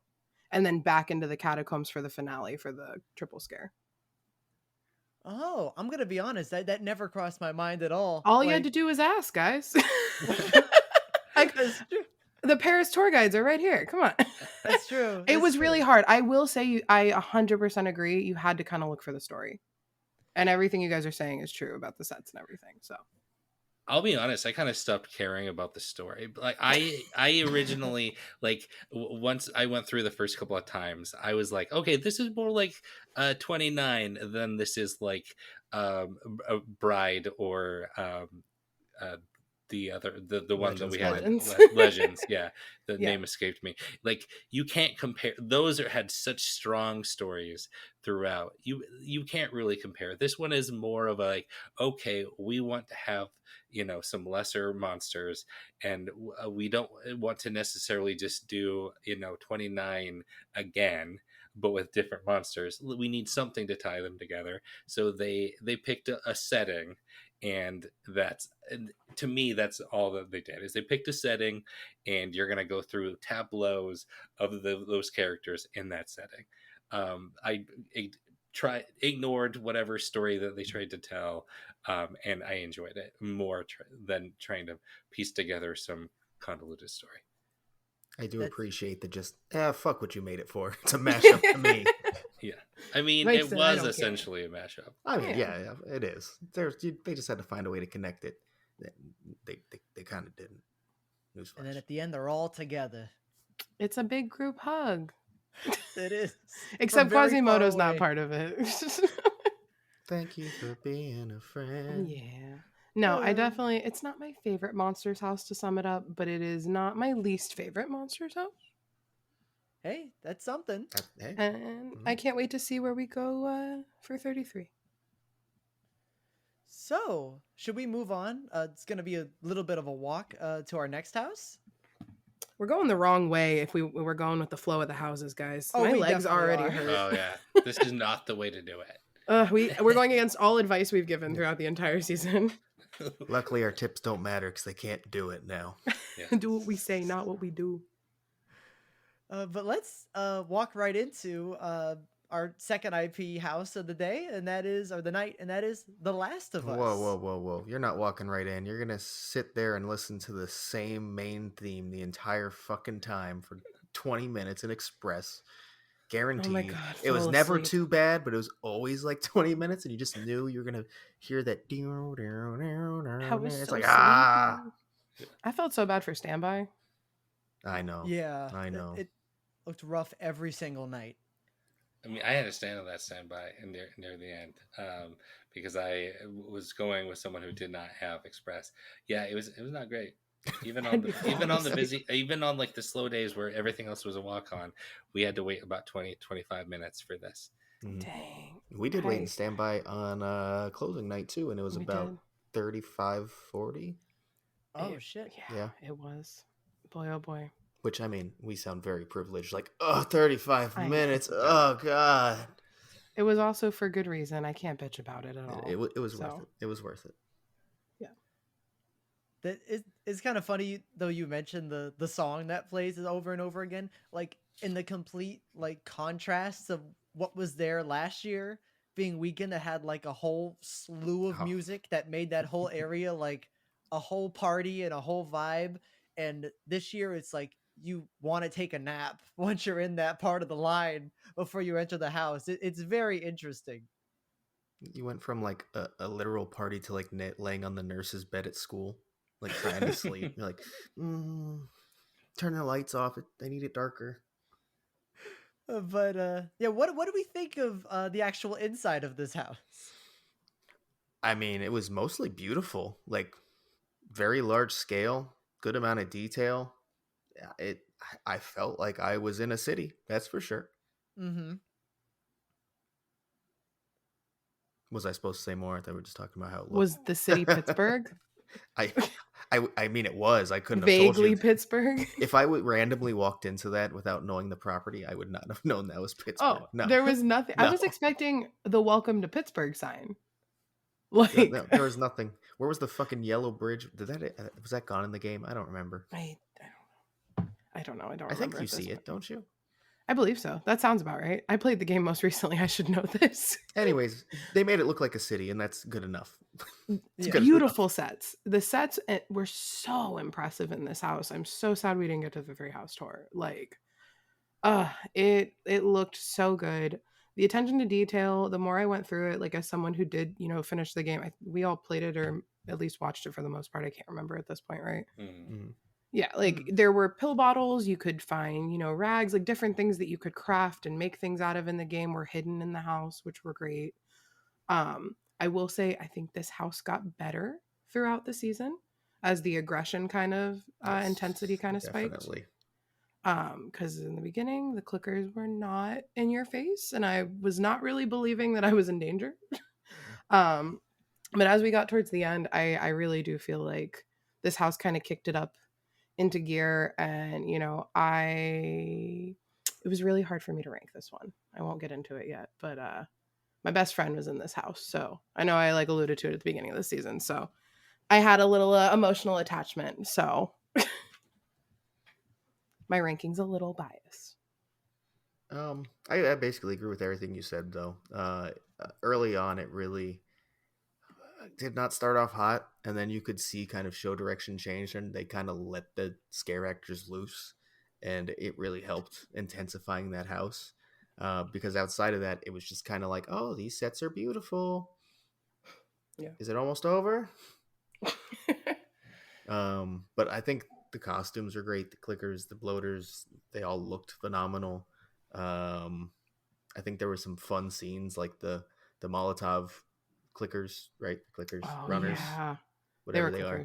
Yeah, they clickers. were so impressive. Really cool scene using the mirror effect. Such a simple, common one, but it worked really well in that scene specifically, I thought.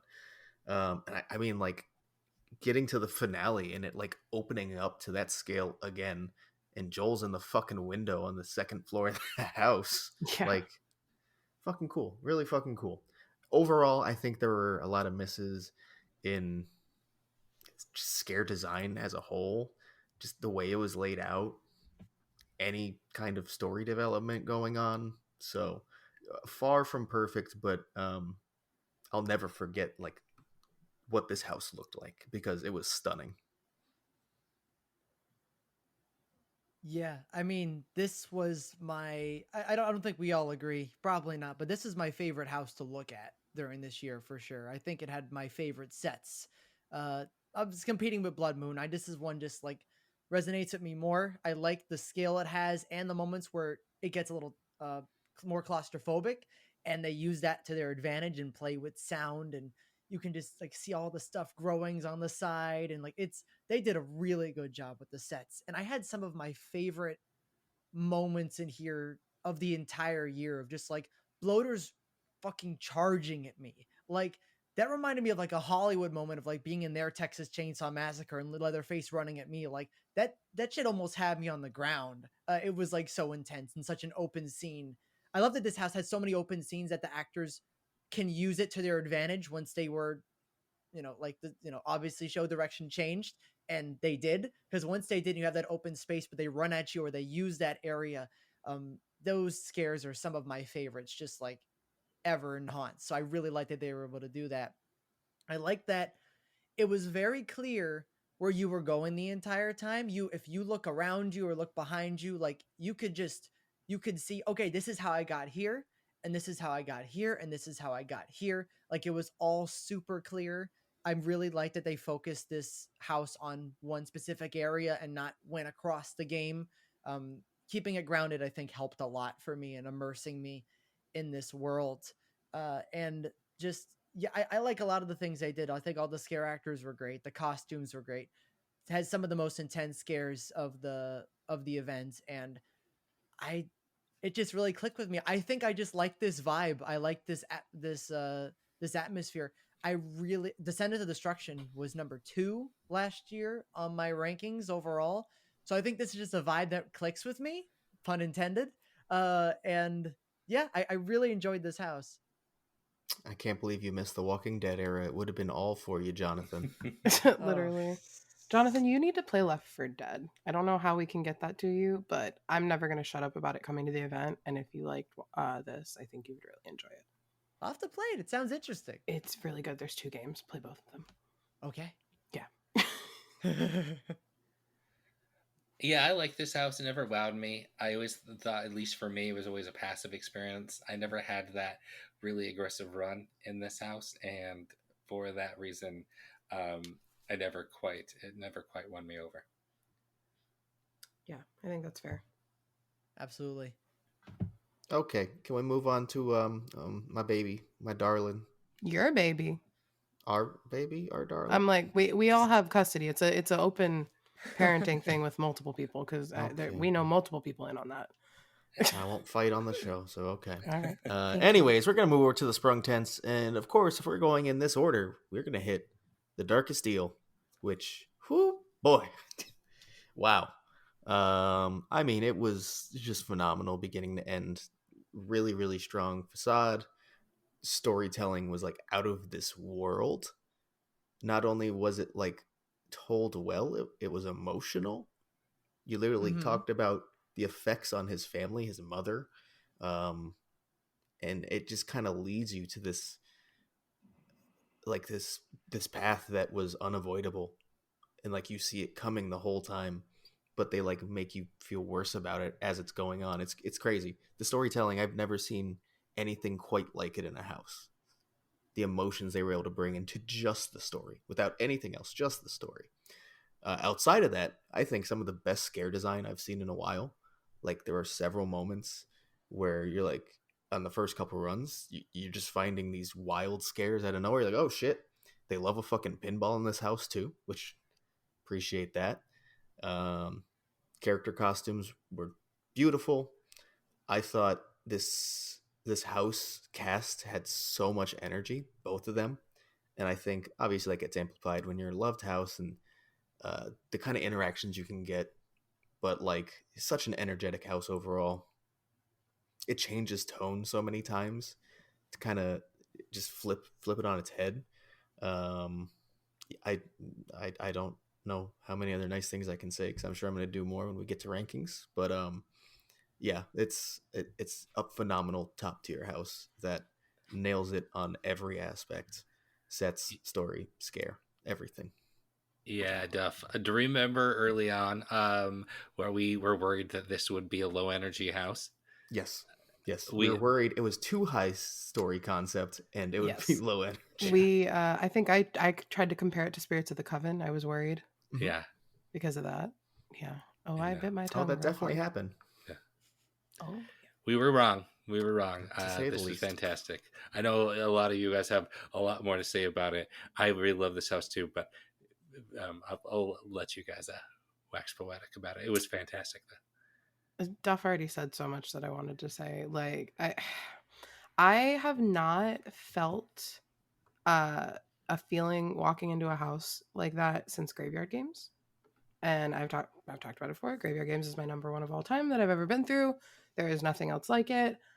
And I did not love this house at Team Member Preview. I was very vocal about that. You told me But it sucked.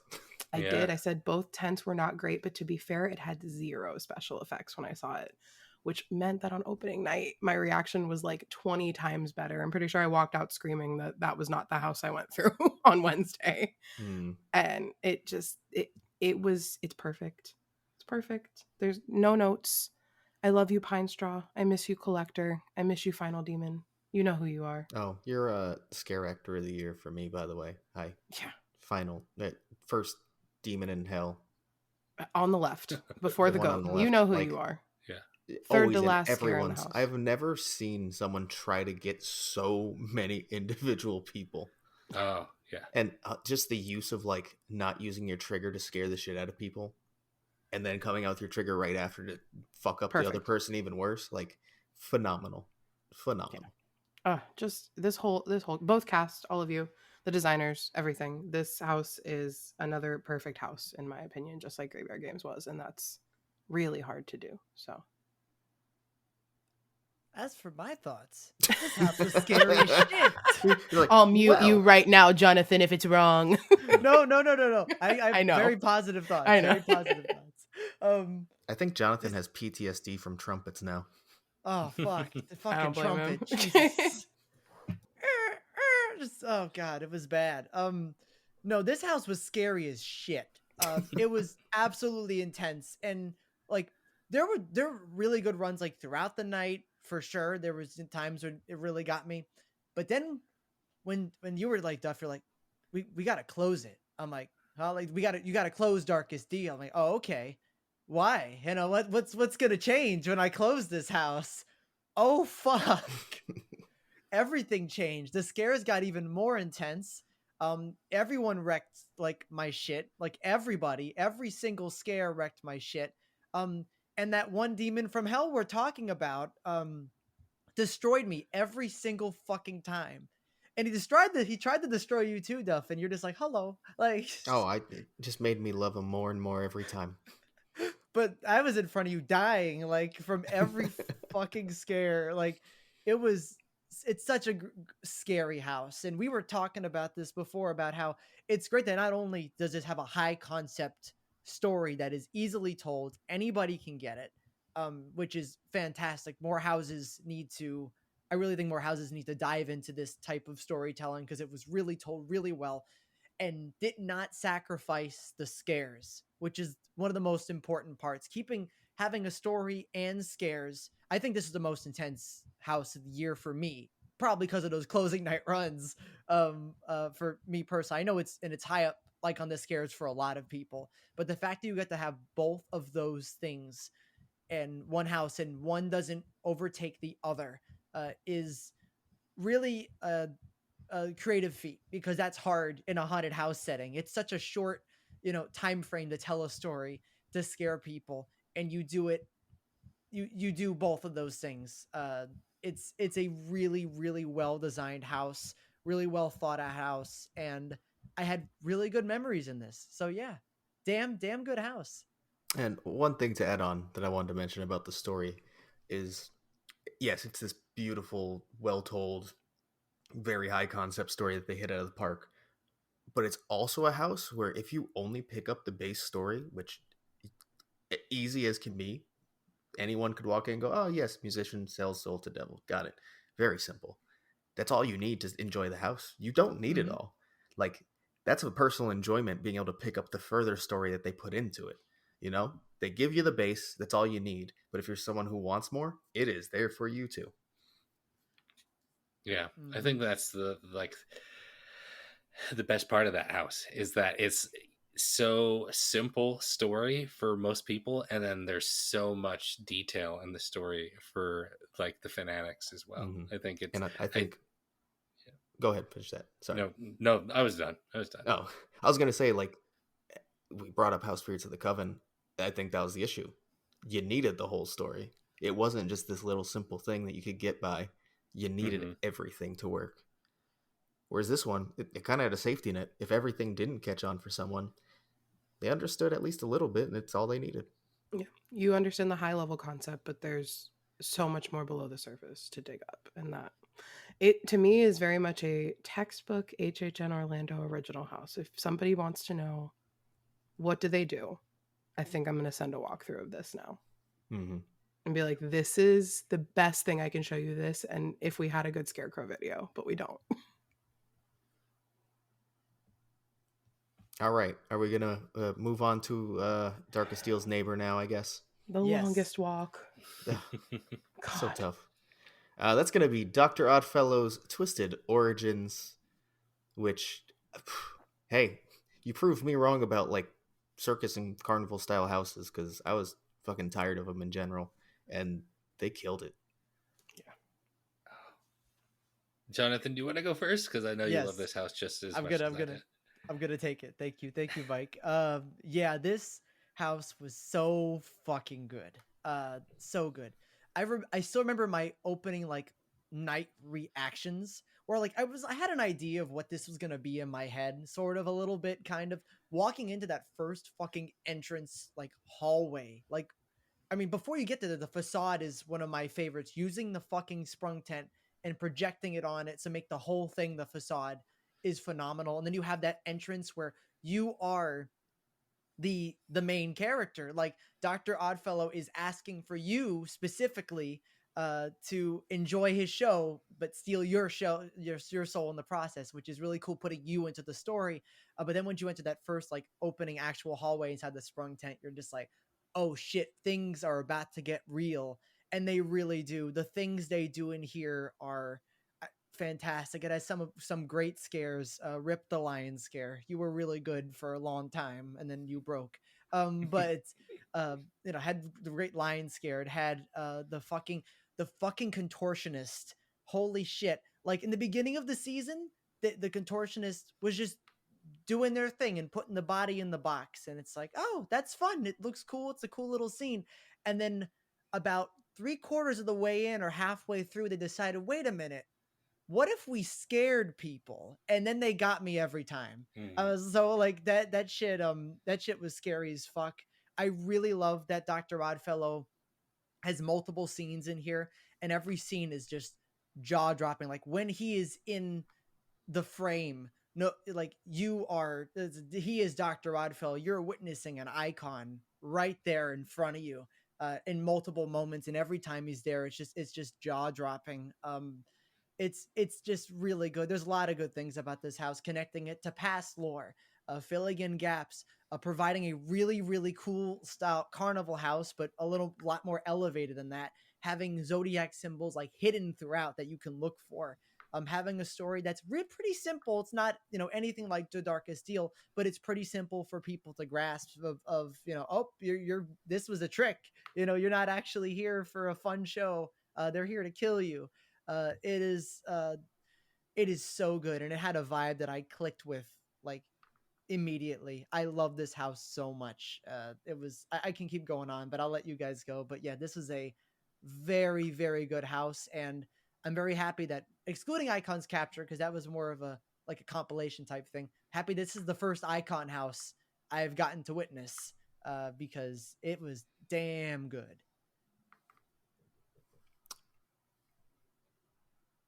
Yeah. Mike. Oh, you want me to go next? Oh Yeah. yeah, of Okay. course. I was gonna say my thoughts for last, but Oh, okay. Here, in no. that case, I'll cut in because I was gonna literally just say for this one, just like you guys have in the past, I thought it was a phenomenal house. You're gonna nail everything I want to say, so Yeah, please take the floor. I agree. Everything you guys said, Jonathan, I agree. My first icon house, outside of, captured. Go on, please. I want to hear what you guys have to say. Yeah, what an aesthetically fun house. I think that they it was scary as shit.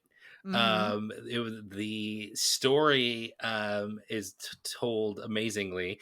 I will say that we didn't get some of the things that they said in the podcast, like we didn't go under the bleachers or whatever. But I think that was that's okay. We actually did. Did we I'm gonna really? butt in here being like, I'm the person in here who took the three house tour. And it wasn't until I took that three house tour till I noticed it. So I would have not noticed if I didn't do that So tour. there were bleachers? Yeah, when you're walking in like that first room with the, welcome to Oddfellows guy Uh-huh. and whatnot, you can look on the bottom, like you can look on the floor and you can see cotton candy, popcorn, like loose shoes, and you're like, oh, and then you look up and you can see it's like the ceiling is shaped like bleachers. And you Oh can see like shit. the row, the seat. So I only caught that doing the three house tour, but in that first scene, you were very much under the bleachers, but I probably wouldn't have caught on to it until I did that. Oh yeah, I had no clue at all. I thought we were just like, oh well, we were going through the front door, like what they said on the show. No, that's fantastic. I didn't know that. Mm-hmm. But yeah, no, it was scary. The Tutu Minotaur might be my favorite scare ever. I don't think it was ever recaptured the same amount as opening night, but going from Lion that totally had my attention to that Tutu Minotaur. I think it's just a moment in time that I think this is why I go to the event. Mm-hmm. I think all of the Odd Fellows do a fantastic job, each one of them, in their scenes. The types of scares, the set, the setting, I like it. Definitely didn't feel like overly circusy, even though we were in a circus. It was just great. I loved it. Hell yeah. All right, I guess that means we can move on to our Halloween Nightmare Fuel. Is that really what it was called? I thought it was just Nightmare Fuel. No, it's Halloween Nightmare Fuel. Oh, okay. I didn't know that was following I Nightmare didn't know Fuel it was either, Halloween. Mike. Mandela effect. It's day one. I just call it Horny Fire Show. I thought it was just called Nightmare Fuel. Also I didn't know it was acceptable. Halloween. Ooh, Wildfire. All right, let's talk about it. I thought it was the best one, but Yes. it's still not the kind of show I prefer. Great show, like super talented. It's not the show I want at the event. Still want the comedic relief. That's all. But best Yeah. one yet, and a lot of fun. Very talented performers. I Yeah. will say my final time viewing it was the time where we were in the handicap seating with Daniel. Mhm. And I think that's my favorite viewing. And I'm gonna hold that one close. Because we were all being fucked with their eyes. Oh, yeah. The dancers were looking into my soul.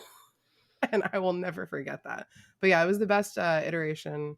I think it's fun. I love that there is a really huge group of people that love this. But I agree. I just want something comedic. Yeah, I also had a front row seat for the last night when I saw the Ooh. show. It's quite a different experience. Yeah. Yeah. When you- Uncomfy at times. yeah. It felt like I was at a strip club. I'm not gonna lie. I think we were. That's the thing. Yeah, I did not get to see it from that viewing, but I did get to see it from the regular viewing and whatnot.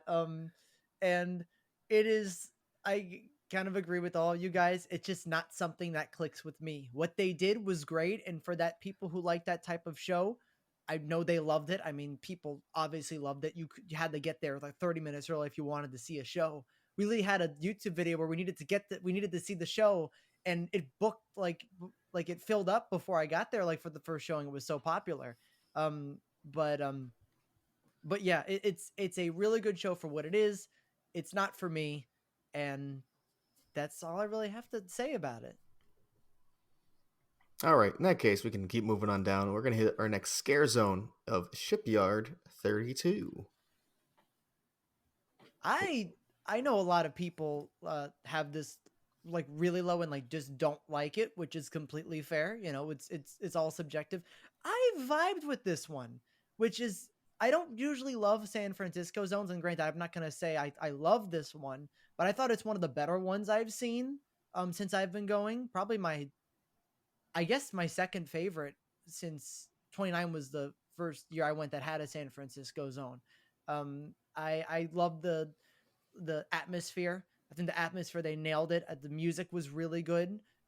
It was one of the only zones besides Jungle, because Jungle, there was another area you can sit down and watch it, but one of the only zones I could sit down and watch things going on from like a bench to the side, which was nice. I had good characters interactions in here. I got good scares at points. Like some of those actors were really up in your face that were really fun. And it was overall pretty good. There were too many props. Obviously, it was too full, and the walkways became very hectic and crazy and crowded at times, and that's something that area in general just needs to fix. But overall, I thought it was pretty good, and it won me over after having sort of low thoughts on it during the beginning of the year. Yeah, I thought the atmosphere was actually really cool in this zone. I dug it. I thought especially the set of the crane and the crashing box like looked great. Created a vibe. The music, the lighting, it all worked really well. Um, and I don't really need more story out of it either. You know, it's not always going to be necessary. I just wish there was more original characters. It felt too much like a "what do we have in the back? Pull it out" kind of deal. And I That's like when you true. bring back characters and you find a reason to do it, but I would have preferred more original for this zone um, than just the couple we had. So that would be my biggest knock on it. And also it being San Fran, and we know I don't like just naturally how that's laid out and the crowds it leads to. So um, definitely knocks it down a bit. Hmm. Yeah, not my favorite. I don't ever really like San Francisco zones except 29. Like, and even then, I hated how crowded it got, so it knocked it down a couple for me. But this one just, I liked the crane, I liked the box. My favorite character was actually the female Nosferatu. I really liked her. I liked her look. I liked how they kind of like updated it. It was like the hive vampires, but like kind of changed a little bit. Really liked her, but beyond that, I never found myself wanting to hang out in the zone. Yeah, I totally get that. Yeah, I don't really have any strong opinions about this one. I definitely went through it way more than I normally do in a San Francisco zone, but nothing really would jump out at me to, you know, give me strong opinions about it either way, which probably at the end of the day probably makes it a kind of a lower on my list for that reason. Well, I don't think we have many nice things to say coming up. So, Oh no. Oh god. Chucky Ultimate Kill Count. Fuck. Rip the band-aid off. Can, can I just start because I don't want to say a lot. Yes. Please. Yeah. It's not very good. That- Any of it. The first puppet's a lot of fun, and I think Barker Chucky was a really fun little addition in the middle that could be hilarious at moments. Otherwise, I legitimately don't have many redeeming things to say, so I won't. Yeah. As someone who has never really loved Chucky as a character, I love people that love him, and I love that you love him, Jonathan. Yeah. I love it. He's just not for me. That's fair. So I'm not going to be overly critical just to be, but it is still my least favorite house I've been through. There are redeeming qualities, but I'll let you get to that. Barker Chucky is the best, but beyond that, I'm totally okay never thinking about this house again after today. Mike, do you want to go? Because Yeah, I'll end with this. I think this is one where they had too high of a concept and they didn't have the proper way to tell it. I think the idea of Chucky taking over a crappy HHN house and getting mad that it's crappy is a fun concept, but you're not going to be able to translate that unless you like spend a really long time trying to tell that, and you're going to have to juxtapose the bad portion with a fantastic portion, and you're going to have to make a big deal about that in some sort of one scene where Chucky basically shoves it down your throat that this is happening. They didn't do it, and therefore it was just all mushed together into a bad house. Yeah. Before I get into my thing, I want to say that I think the actors in here were all really good, like really good. They took absolute dog shit of a house, of a design of a house, and did everything they could with it. They always had so much energy every single night. They were all fantastic. So nothing we have to say about this house has to do with the actors at all, because actors were all phenomenal. I also love Barker Chucky. I had really good interactions with them, and with also like one of my favorite scares. The one scare time I had it was the big head Chucky, that first one, which was never really there, but when it was, um, that person just scared the absolute living shit out of me. That one time I was not expecting it. This big fucking head starts charging at me. Oh my god, that was great too. And the first puppet is really good, and it seems that's where all the budget went in that first puppet. Um, yeah, I don't know what the fuck they were thinking. Cause even if they had a high concept that Chucky's mad that the house is bad, he never even expresses that. He's mad that the house doesn't kill people for real. He's not mad that the house is bad in any of the dialogue he gives in the house or in the pre-show. So that's never addressed. So yes, like that's not something that's even in their mind going in, that he says the house looks like crap. Like that never even happens. So like Hollywood doesn't even take that angle. Like Hollywood's house looks good. It's just Chucky's mad that they aren't killing people for real. Like that should have been the entire angle, not that the house is crap. That it's designed poorly on purpose. Um, but yeah, so the story is very bad.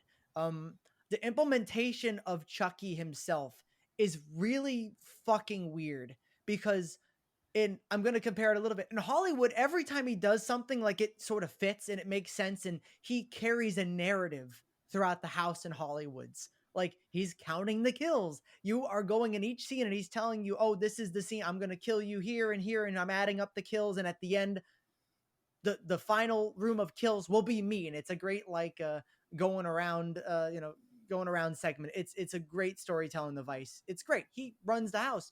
In Orlando, he goes, "Don't fuck with me. You better not fuck with me. Don't fuck with the Chuck." Like the whole house for no reason. Like he just saying random shit and random lines, let's play hide the soul, like to you, like doesn't make any fucking sense. Um, even my like I I've exited better parties than this. Ayo is funny as fuck, but like why are we leaving the house and there's a gift shop, but then we enter back into the house? That there doesn't seem any clear distinction. It doesn't really make any sense. They easily could have just easily put a sign said, "This is season 2 and this is season 1," to make it like somewhat cohesive, but they didn't even do that. The second sign just says Chucky. Like what the fuck? The sets are the worst sets I've ever seen in any haunted house ever, and that's including Hell Block Horror that was made in like a very very very short amount of time. The wallpaper is, I get they're making, oh it's a house that's meant to look bad. The wallpaper is inexcusably bad.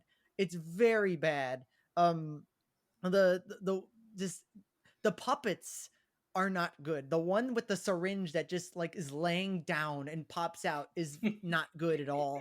The one that's like sort of like on a stick and like holding a, like an electric thing, like that's not good. The like they don't look good, and it's because Orlando has made good puppets before, so I don't know what happened, because the Chuckies are so like he's possessing the Chuckies. Like it's not like they're meant to be bad. Since he's possessing them, he should take full control. Why do they look like shit? Um, the finale isn't like good, because even when he says like, "Oh, now we're gonna like count up the kills," it immediately cuts to him saying another sentence, because it feels like Hollywood had this whole house and Orlando just kind of took bits and pieces of the audio that was recorded directly for them and just threw it wherever they thought it made sense in a random order. I can keep going on. This is my favorite horror character, and they really made a really really bad designed house, and I'm very upset that they did this. And I it's probably my least favorite house of all time, probably purely because of my character attachment and what they did. Actors were all phenomenal, but the house itself, I was I exited the last night and it blew up because that's what the house does. I was like, hooray, it's gone. Not yeah, I was cheering. I'm really upset about what they did. This is very much like I'm HHN fanboy going crazy and Chucky fanboy going crazy. So that's what I'm doing right now. That's why I'm a little overly negative. But yeah, didn't like it. That's Chucky Ultimate Kill Count. I'm so proud of you. I've been waiting all season for you to do that. As someone who had to Just do let it it about rip. Beetlejuice, I know how good that felt. Oh God, it was a nice release. I've been Yeah, holding it in the entire year. it It hurts. really, yeah. I get it. If anybody gets it, it's me and Erin, because she has both of those properties. Ugh, Oh, ugh. Poor Chuck. poor Charles. Mm. Well, thank God we don't gotta look at that pile of shit It's again. gone. It blew up. Hey, gone forever. Phenomenal. Hey, there's a positive coming out of that. You know what we Yeah. probably will have to see again?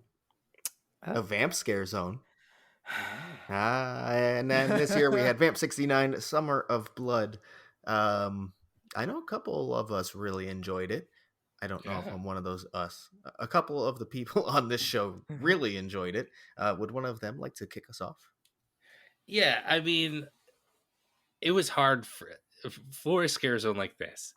They would have really had to mess it up for me not to enjoy it. So because I'm a sucker for this aesthetic, I'm a sucker for this music. Um, I'm a sucker for HHN scare zones. You put it together, you're gonna get something I like, right? That being said, I really do like it. There are a few things that did pull me out of it. I think like the background sound design could have been toned down a little bit. It definitely took away. If you're gonna do a music zone, let the music kind of shine, right, and don't do this weird moan every 30 seconds. I would, that's my little complaint. But other than that, I thought this was a fantastic zone. Yeah, as the another person who liked the zone, yay positive. I did really enjoy it. I liked the music choice a lot. Some songs didn't fit, but I liked them, so it didn't really matter necessarily. Except Sweet Caroline, I kind of got a little sick of that one, but Yeah. everything else, I really enjoyed. I had really good interactions in the zone and saw good interactions. The I mean, it really that's the key to this. Those are the two keys of the zone: the music and the vibe slash like character interactions, and guess scares you can mix with that as well. It was like those two things were perfect for me. I loved them. Had such a great time. That is what made this zone for me. But if we're talking just sets and lighting, not very good. But I like that there were areas that actors could like they could go behind a booth and hit a trigger, and then there was parts where they can get up on a stage and dance, and there were lots of things for them to do walking around instead of just being in the walkway, which was nice as well. But yeah, I really enjoyed this zone. I liked it a lot better than I thought I was going to during hype. uh, is it exactly what I think it should have been? No, I think it was missing a lot. But for what it was, I really did have a good time. So, I didn't dislike it at all. It just wasn't quite what I wanted, and I think if you look at what Vamp has been before this, you have 55 and 85, which outside of being music and Vamps, kind of have a very different approach on how that is executed. And this one leaned a lot more 85 than 55. 55 being one of my favorite scare zones of all time, 85 being much more of a, yeah, somewhere in the middle.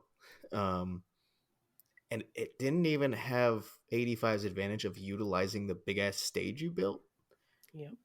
Um, Also, I know they never officially said it's supposed to be like Woodstock or anything, obviously. This is obviously supposed to be mimicking Woodstock. And all they did is go on Google and search top 100 hits of 1969, and they just picked the first like 20 songs. Yeah, Yep. That's true. it's definitely They one of don't my flow complaints. together. I've said that in private for sure. Yeah. So I just think again the vamps themselves and the interactions they create, phenomenal. They do a great job. Everything else around this for me didn't reach the other vamp levels, even 85. Unfortunately, I think there's just too many missing opportunities. I think the sets were a bit lacking for what they could have had, and the soundtrack was, and being such a huge part of what vamp is, soundtrack is so important, kind of a miss for me. Yeah, a big issue for me in this zone was the costuming, and I've talked about it before in the beginning of the season, and it didn't get any better. These costumes did not evolve. They were very, I can't even use the word pedestrian because I feel like they're supposed to be pedestrian. They're people at a music festival, but some of them were like things I could find on Amazon in 5 seconds. Like just searching yoga pant, and like those were not really in. Okay. So there were just some choices, and like I like the graphic tees and all that, but I just feel like when you look at something like 85, which is the only vamp zone I got to see in person, those vamps had like 8 layers on sometimes, and they were like really telling stories just in the garments. Mm-hmm. And I feel like beyond the blood slayers in the zone, we didn't really have that. And I think that that's kind of from what I've seen where vamp is successful in past years. And like for me as someone who used to do costuming and stuff like that, it took me out, and it was really hard for me to like look past and be like, that's just like a really cheaply made moo that is probably not even accurately dated for that time period. And I feel like that's just not really the detail we usually get from HHN Orlando. So I just wanted more from it. I thought the makeup was fantastic though. And the fact that we had really amazing body representation in this zone. Did not Mm-hmm. matter what you looked like, you could wear anything. Yep. And I loved that. And I really want to shout that out. I thought that that was amazing. Body and ages too. We had a lot Mm-hmm. of just a very aesthetic like differences, like smorgasbord, if you will, of different type of characters.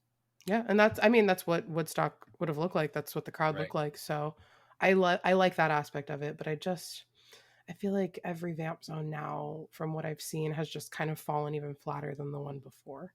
And I want more than that from them because I heard how amazing, 55 was. So Don't worry, I'm sure they will try again one day. yeah. Yeah, I think if they had given at least the soundtrack to someone who really passionate about psychedelic rock and Woodstock and like you said, just the costuming to someone that was also really passionate about that time period, I think it would have just shined a little bit brighter. It definitely felt like it was someone who just like had a passing like okay, these are all my favorite songs from the 60s, whether it fit the aesthetic of a Woodstock or not. Hmm. All right, well, let's move on to a house where I think there's going to be a lot more positivity than what you just heard. And that is Yeti Campground Kills. House of the year. Congratulations on Yeah. House of the Year. Woo! Kind of shocked me, I'm not going to lie. My big boys. I know it takes a lot into account, but I never saw Yeti as being like also great operationally compared to others either. So, like, congratulations. You Yeah. surprised me. I will say, I believe it was on our opening weekend recap episode. I said, I think I like this better than Terror of the Yukon. We'll revisit that Yep. statement later. I like this better than Terror of the Yukon. Thank you. That is Mm. correct. That is the correct opinion. I know. It's really I, good. I just think it was able to open up more and be more goofy and campy, and like that's what makes Yetis fun. Like if you took Yeti too seriously, it wouldn't be that good, you know?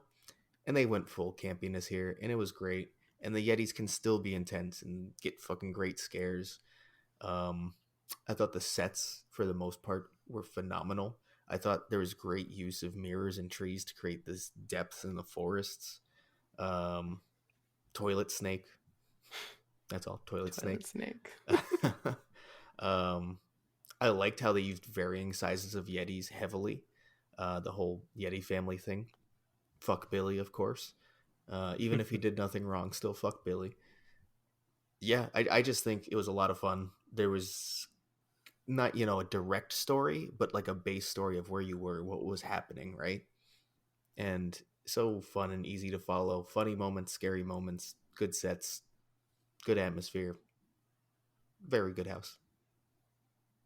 Yeah, it was so successful in the campy side of things, and we need a funny house at HHN, but this was funny and also genuinely terrifying. And I feel like the first couple weeks it wasn't in my top, but it wasn't in my bottom, and I feel like once they kind of caught their rhythm, I was every night this was my cannot miss, this and Darkest Steel. I had to go through both. And I think that that speaks for it because I love Terra in the Yukon, but it was not like my must do, of 29. I had other more important things going on. Graveyard games? Graveyard games. So yeah, But Darkest Steel, Graveyard games, Yeti. I didn't have Express back then. So I kind of, sometimes I only had to pick like one or two. That's true. But yeah, no, I love this Yeti house. But also, I want to revisit the Yeti fatigue statement that I made. I think after this year, I still would have Yeti fatigue. So I think we need to put it on the back burner for a little bit. This was a perfect way to send it off for a couple years. A couple or like 7? A lot. I don't want to see it until like an anniversary house or something. Yeah, that works. So we can have time to miss it. We need to miss something, guys.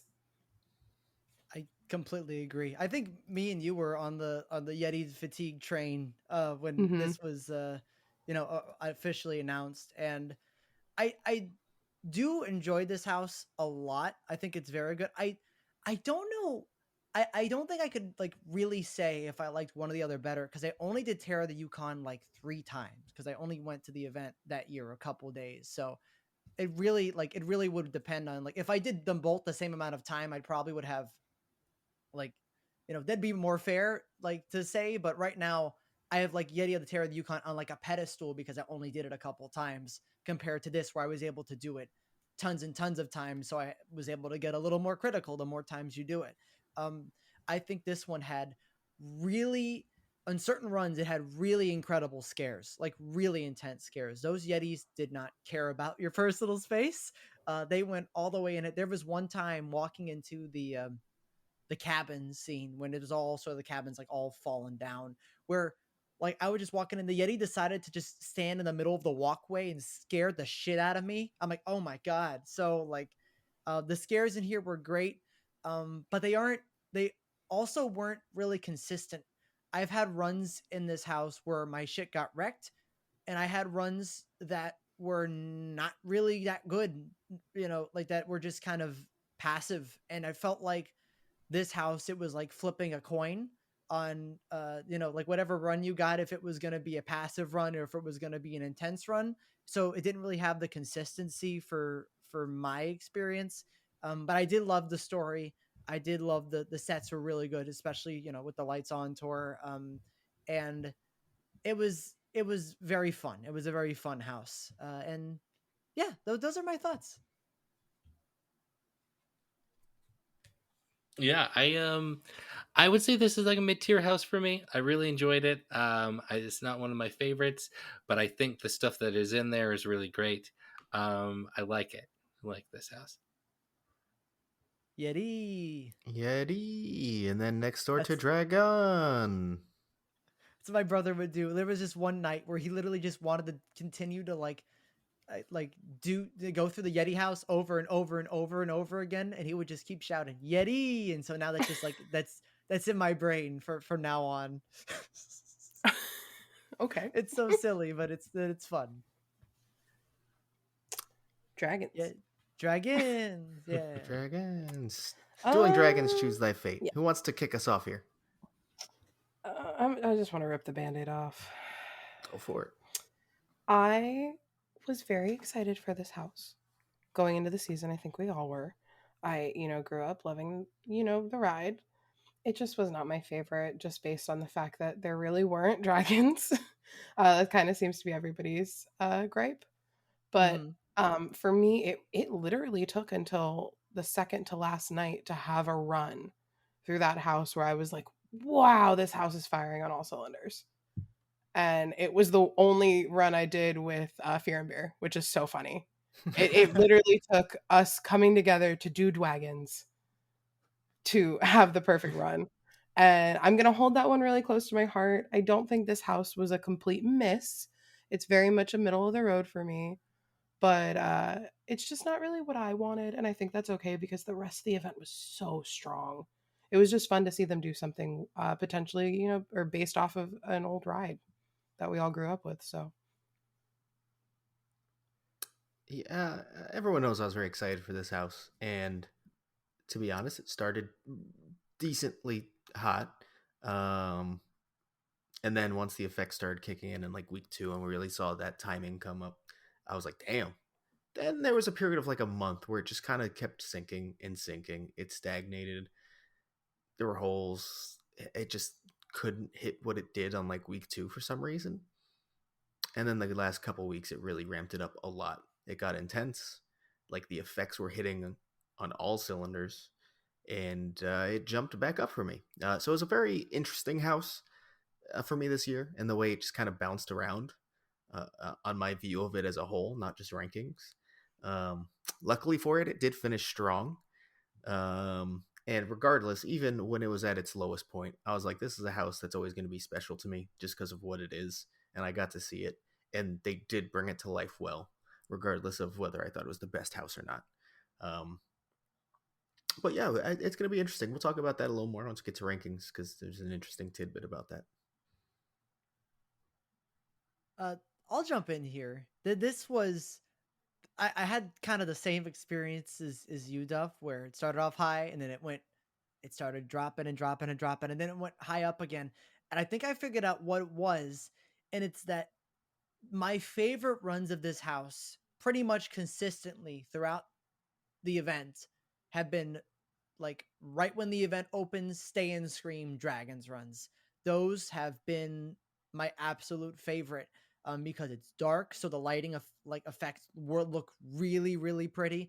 Um, there aren't too many guests really going through in the morning, so you get a lot of personal interaction and you can get your shit wrecked, which I have many times.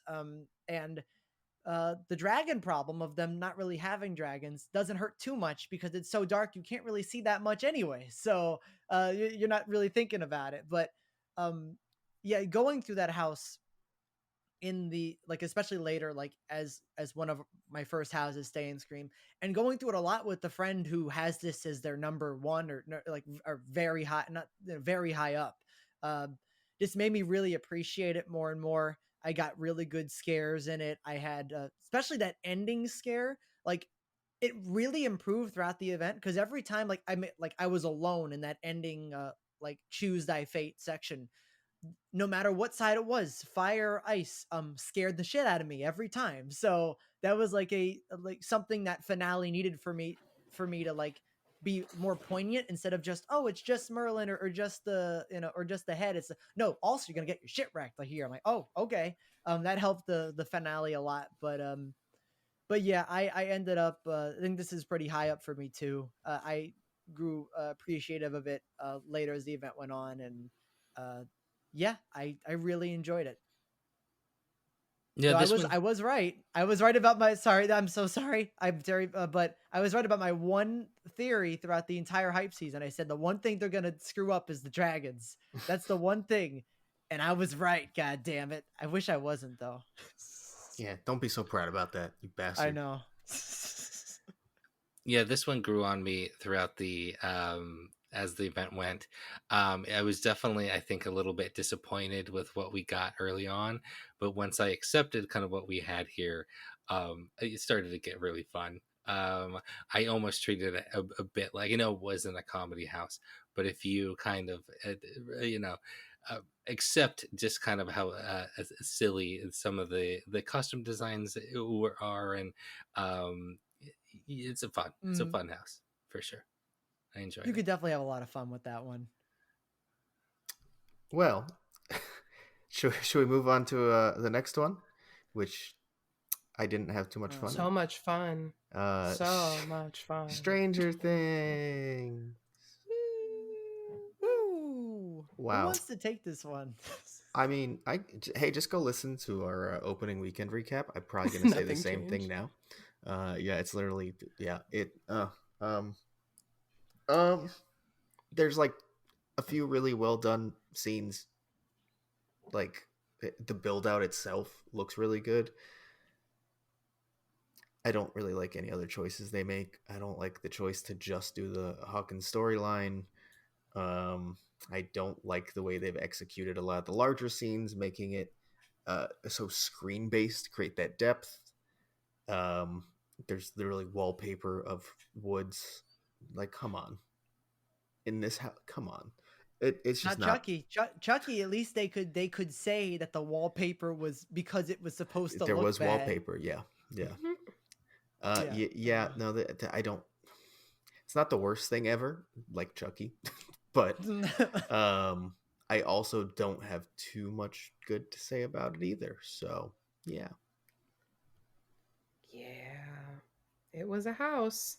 I think that this is another one where the actors killed it. They also, a lot of them really look like their characters, which they always kind of kill.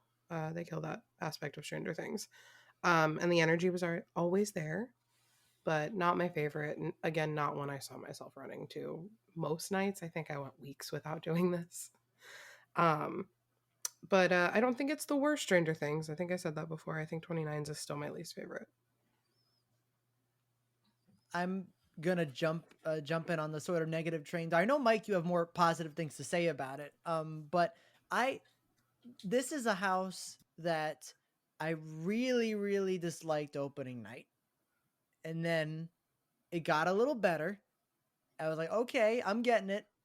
And then on the final night, or like the night, like that final week, I'm like, no, it didn't get better. I was trying to think that it got better, and it didn't.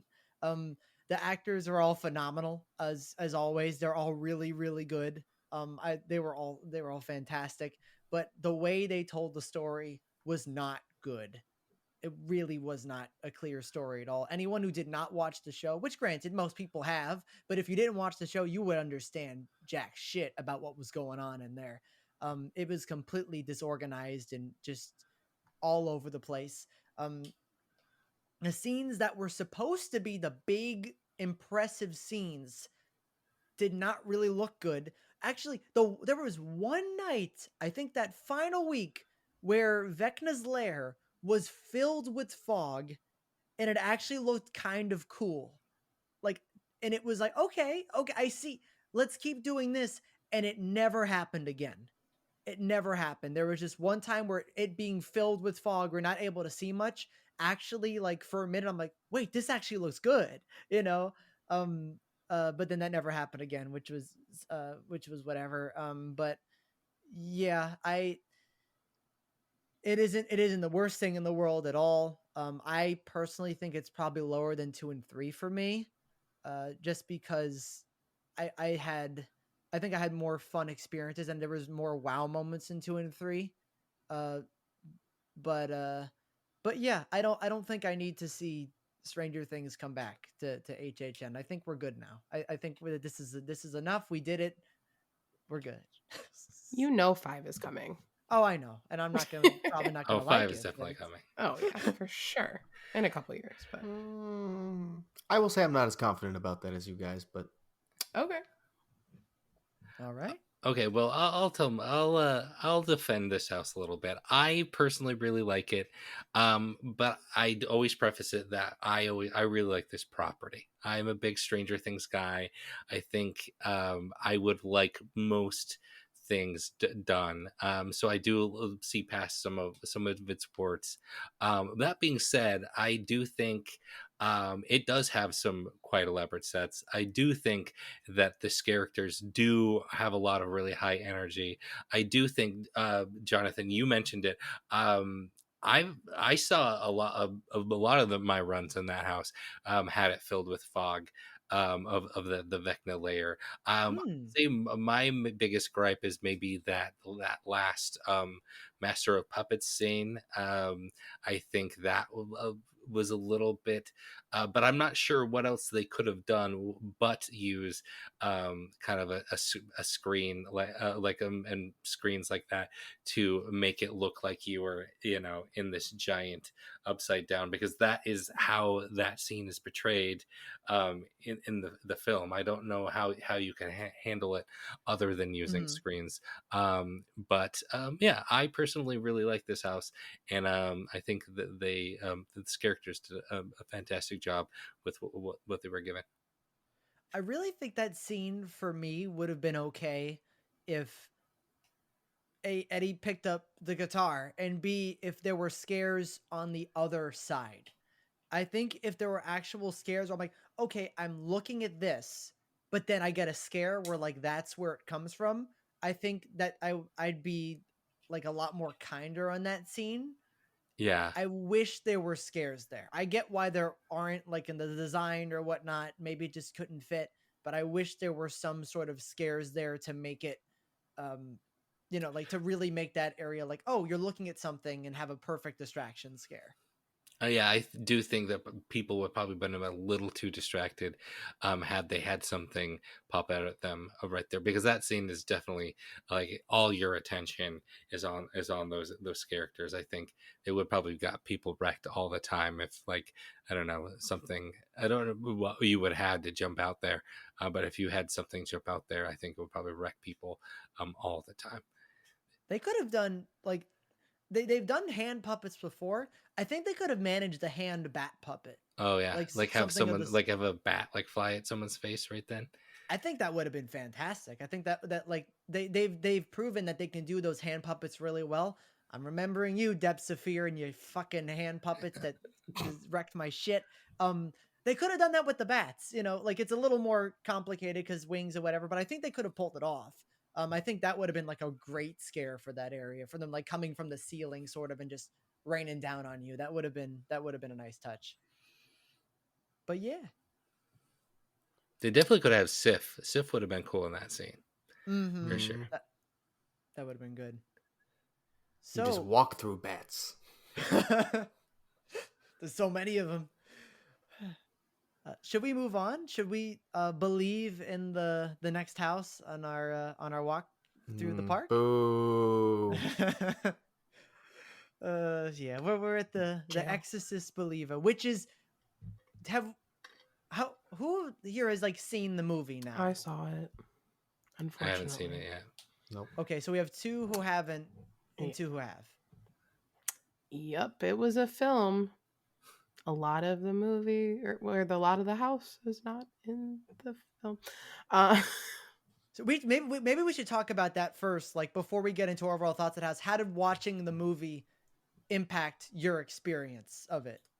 I feel like I was one of the people who did not have this like life-changing experience afterwards, because everybody on Twitter was like, "Wow, I appreciate the house so much more." And I was like, I already appreciated the house. I did not love that movie, and I still appreciate the house.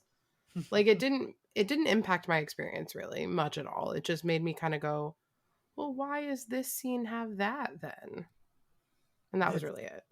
that's true. There were a lot of things that were not in the movie at all. It's funny in terms of like popularity of the movie because I was like at Blumfest and they were like had cameras out as we were watching Exorcist Believer and it was free. Jesus. It was Blum. They were ready because they were ready for everyone to clap or whatever at the end, and the theater Mm. was completely silent. No one did anything, and you could just see them like sadly put the cameras away because they're like, ah, shit, people don't like this film at all. Um, they literally didn't pay for their tickets and they don't like the film. But regardless of that, I had more appreciation for the house in a weird way, and that I am so happy it like it went really fucking original and Mm. sort of like just did crazy shit. Granted, this probably a lot of this was in the script of the original film that the creators got.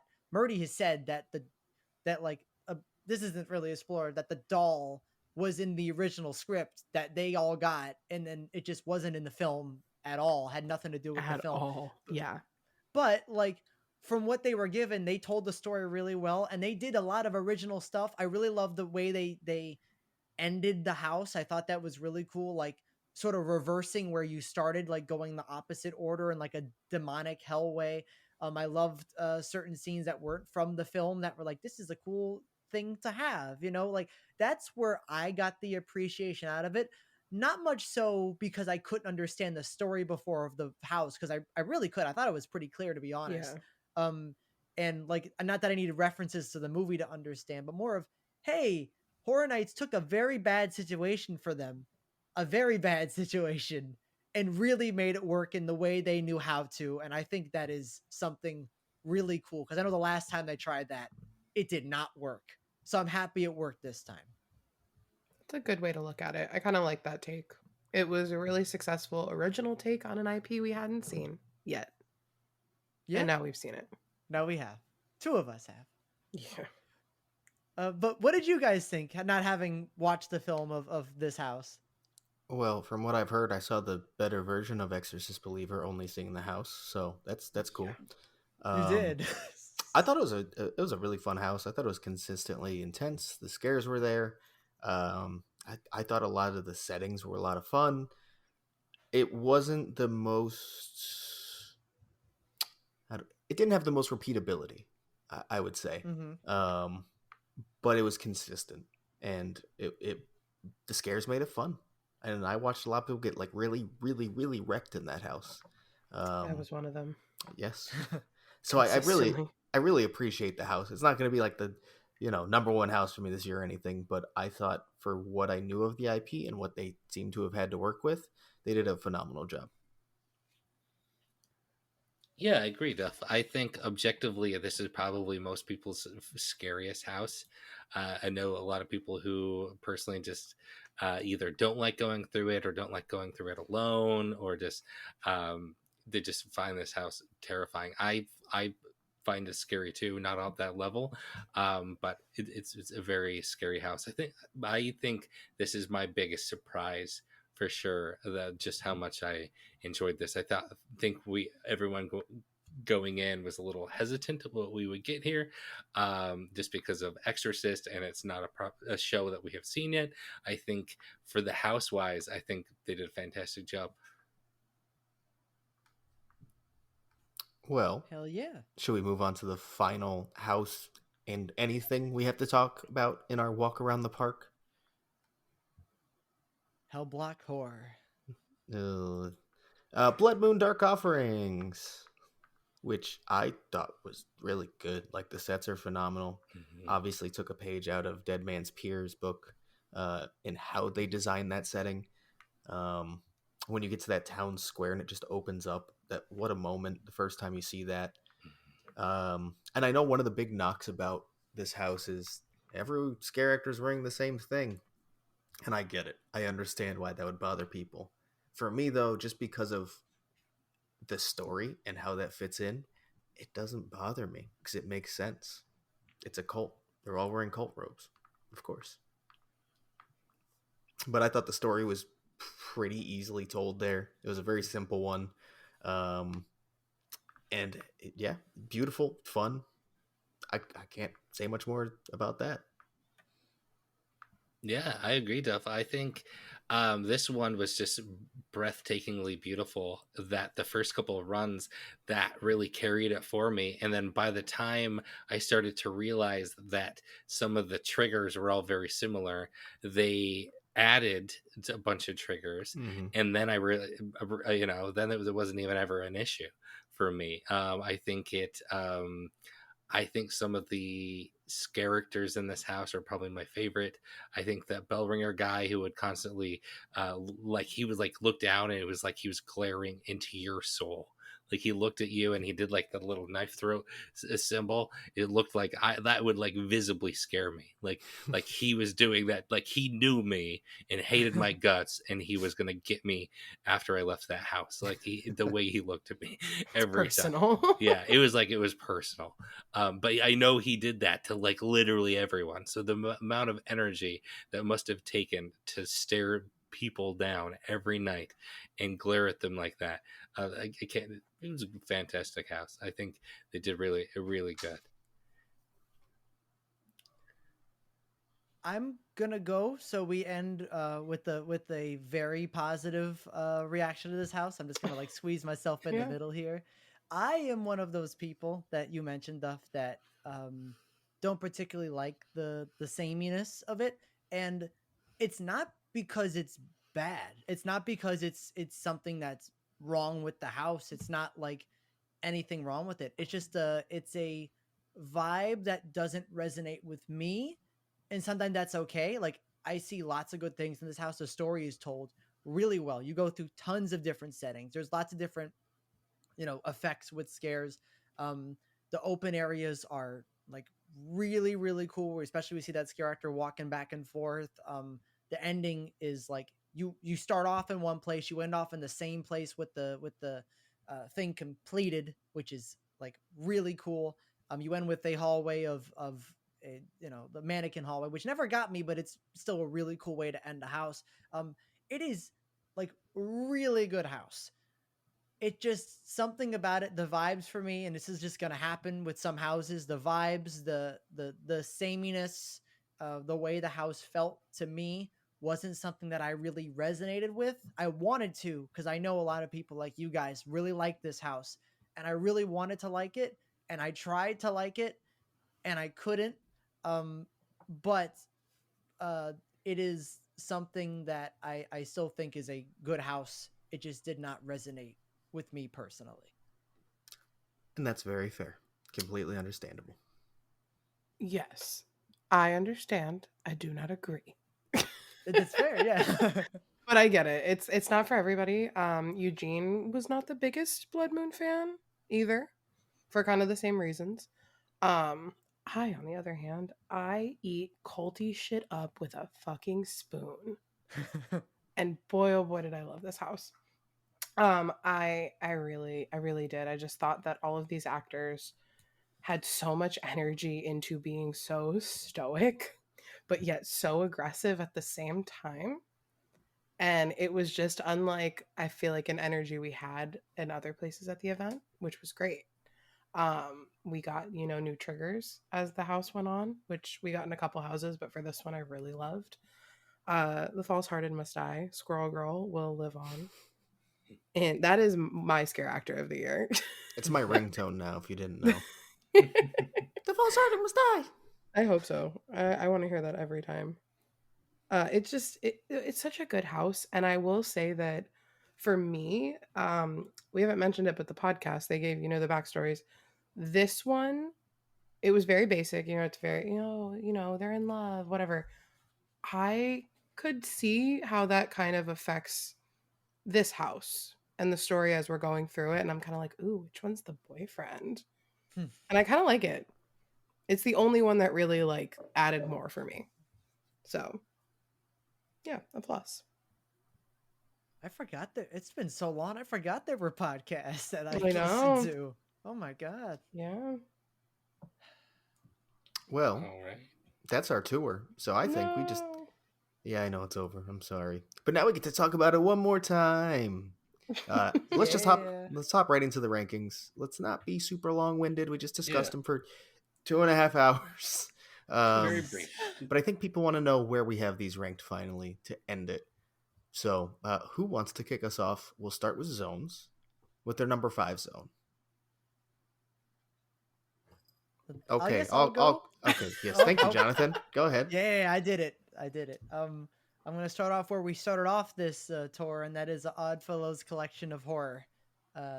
That's my number 5 for all the reasons I think we've kind of all said. It's also my number 5 for the same reasons we already said. It is not my number 5. My Me number neither. 5 is Shipyard 32. So is mine. Oh, well, isn't that fancy? My number 4 is Shipyard 32. Well, because, San Fran.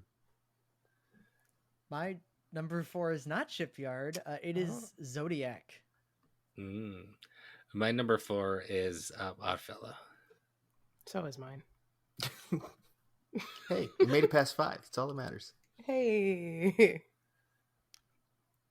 My number 3. This was tough. I'm not gonna lie. I think I've switched it 4 times, but I think I'm gonna settle on Vamp 69. That is Mm, also my number 3. My number 3 is Dark Zodiac. and my number 3 is Shipyard. Maybe the highest I've had a San Fran zone in a while. So, yeah. Huh. Well, my number 2 is surprisingly Dark Zodiac. Story was fun. Wow. Designs were fun. Carried it just enough. Wow. My number 2 is Jungle of Doom, Expedition Horror. That is also my number 2, which is I'm very shocked that this is where it's ending, considering how harsh I was about it at the beginning. You hated jungle, just the word. Jungle. Well, I was not a jungle bitch. I don't think I'm still am not a jungle bitch. I would not call you a zodiac bitch, but we can Sure. appreciate. My number 2 is also Jungle. Wow. Well, my number 1 is Jungle of Doom, and I think it's actually a pretty decent gap between 1 and 2. So, yeah, easy runaway winner for me this year as far as scare zones go. My number 1 is Dark Zodiac, and I will say my number 1 and 2 are very close. I almost put Jungle, but at the end of the day, I could not. I really just love the story so much in Zodiac. My number 1 is Vamp 69, Summer of Blood. And that's the same for me as well. This was like a very hard picking between 1 and 2. And it really took that last run of Jungle for me where I'm like, nope, it's staying at 2. I'm sorry. It's gonna be Vamp, but I couldn't see anything like that. That was the one run that solidified it for me. Oh, But come yeah, they're on, very Fog. close. You could, come on. Couldn't just last If like it didn't- 30 more if it didn't seconds happen- without shooting off. It was so close. It was so close stuff. I was so ready to put it 1. Then that happened. Hey, well, there are 3 different number 1s across the board here, which is Oh yeah, not super common for us. So that's awesome. Not necessarily, yeah. look at us being different. Wow. Yeah. All right. Now the We're fun not gonna stuff. What people are waiting for. We're not going to be different on No. this first one. No. No. All right. Ready? All in unison. Number 10. 3, 2, 1. Chucky Chucky. Ultimate Kill Ayo. Count. Yeah. Or We Cuck, all said it as different. I have it written down. Okay, just- can we talk about the fact that it took me till closing night, I think, to realize Cuck stood for Chucky Ultimate And wasn't Kill. just an accident all over the house. I thought that they just forgot the H in Chuck. No. It's definitely just Cuck. I just exposed myself for everybody. Um, But yeah. do we need to say anything further? No. I don't think we do. Okay. No. I don't think we all have the same number 9, but I think 3 of us do. But we'll let. I'm going to say, Mike, what's your number 9? My number 9, I think it's the same as your guys. Oh, It's is it really? Stranger Things. Stranger Oh, Things, yeah. Oh, Yep. okay. All right. 3, 2, 1. Stranger Things. Stranger Things. How strange. I just felt like I had to. I mean, it's still my number 9. It's still a great house. I just felt like I had to defend it. I thought for sure you had it at like 7 or 8, though. Oh, well. no. Still All my right. number 9. Let's get into our number 8s, where I think things are finally going to change up a bit. Who wants to kick us off there? Oh, I'm gonna piss y'all off. I can go with. Maybe- I think mine's pretty straightforward. That's The Last of Us as number 8. Okay. Mhm. Okay. My number 8, and this was really hard, is Dueling Dragons. Ooh. Mm. I'm not mad. Okay, thank God. I thought I was I was. Where was that on my hype list? Yeah, not that low. That's all I remember. Oh, it was my 3. 3 to 8. That's a big So, jump. yeah. Drop, not jump. Jumped off. A cliff. Sorry. I'm gonna piss people off though. Please, let me hear it. Yeah, here we go. Here it is. Blood Moon. I'll Yeah, kill I you, already John. knew it, so I'm not mad. Yeah. Yeah, there it is. It's a terrible Fine. opinion, but I accept it. I guess. There's your 1. And Different strokes. my number 8 was like 3 places higher at one point, but it just kind of got too repetitive. And that's The Exorcist Believer. Mm. Yeah. Yeah.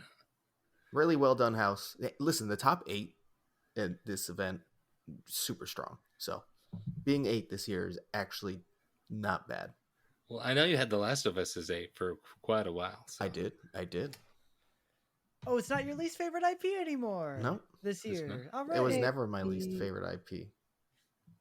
Oh wait, you're right. Chuck. Oh wait, okay. I Oh. forget Chucky and Stranger Chucky Things. exists. Stranger Things and right there. Chucky. And Chucky. Oh shit, never mind. I put those out of my memory, even if we just said that. All right, who's got number 7? I'll do it, I guess. Monsters Unmasked. Boo. Well, Wow, ballsy. Yeah. yeah. All right, Yeah. this is as far as The Last of Us made it for me. Number 7. I think it closed out strong enough just to get up there. I'll take it. Wow. My number 7 is Yeti Campground Kills. Fine. My number 7 is actually also The Last of Us. Okay. Loved it for very personal reasons, so I had to kind of take that into consideration.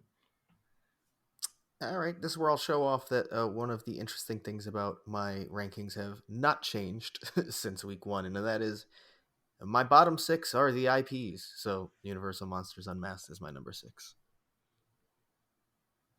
Fine. Whatever. My number 6 is an IP as well, and that is The Exorcist Believer. That is also my number 6. Mine as well. Oh, Hey. that's a really good, like, for a movie that hadn't come out yet. Yeah. I think that's a good finish. Yeah. It's part of one of me- my top IPs. Part of me was really Same. thinking after that opening week, I'm like, maybe I would just had such low expectations that by the end of the run this will fall, but it didn't really. I think it rose at the end of the day. So yeah. My number 5 was number 4 like all year, but then kind of got Exorcist at the very last second, and something jumped it. Like I decided that about 10 minutes ago. It is Yeti Campground Kills.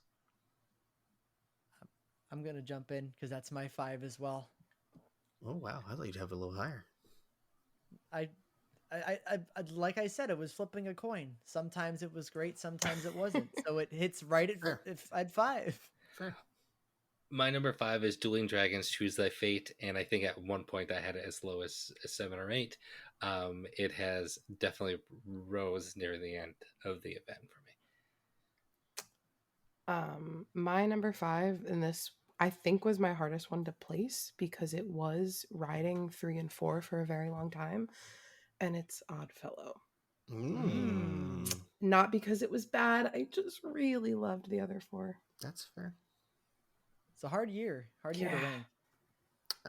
So yeah, my number 4 is the one that obviously jumped Yeti, and that is Dueling Dragons Choose Thy Fate, which had been as low as like 7 at when it was down. So that last couple weeks really helped it a lot. I'm gonna join you because that's my 4 as well. Look at us. Yeah. My number 4 is, wait a second, my number 4 is Blood Moon and Dark Offerings. My number 4 is Yeti. I just really love those big boys, and as the event went on, I feel like they loved me back. This is where it got tough for that 2-3 spot, and just barely edged out at number 3 was Oddfellow Twisted Origins. My number 3 is the highest anyone has this property on their list, and that is The Last of Us. My number 3 is Universal Monsters Unmasked. That is also my number 3, and it was pretty much always my number 3. Except going in, it was my number 1. I knew that, but after opening weekend, it stayed at number 3 and never left. Yeah, mine it's bounced between 2 and 3, but it settled at 3. Oh, I knew my 1 and 2. 1, 2, and 3 were very solid after, I would say, opening weekend for me. They did not change. I think I've only had one change since opening weekend. Jesus, that's crazy. Weren't you literally saying, "Oh yeah, like this is gonna change a lot," Yeah, like on the first episode? I He sure was did. saying that. So if you just listened to that episode or something, you already know that Blood Moon Dark Offerings is my number 2. That is also my number 2. My number 2 is The Darkest Deal. Ah, How dare you? It's number Right 2. in front of us. Right in front of us. I just wanted to be able to do the whole. It acted like I took a I- shot on it. I just You wanted to do did. the little countdown. You know, we were all gonna say it, but now we can't. Well, now we. No, So I'm so Mike, sorry. it's so not my what is number your one. what's your number one? Because we know ours. It's Oddfellow. I've talked about it. Hey, Talked shocker. about it. Yeah, I know. That's fair. But obviously, for me, it's darkest deal. Easy peasy, lemon squeezy. We did let All-timer. Jonathan do his too. Hello. Yeah. Oh, But it's easy because it's the same as Mike's. It's Darkest Deal at 2, Hey. Oddfellow at 1. Oh, wait. There we I go. thought you did flip. No, you didn't no. flip. No, I flipped Last of Us. Last of Us was at 2, but then I decided to flip it with Darkest Deal at the last minute. Ah, that's what. Okay, I'm with you. But yeah, good houses. My number 1 is Darkest Deal. If that wasn't obvious. All right, there's our rankings. That's Wow. HHN32. It's over. I'm sad. I'm But gonna also, my body cry. feels so rested. That is true. So it I- sounds like no one's number 1 ever changed.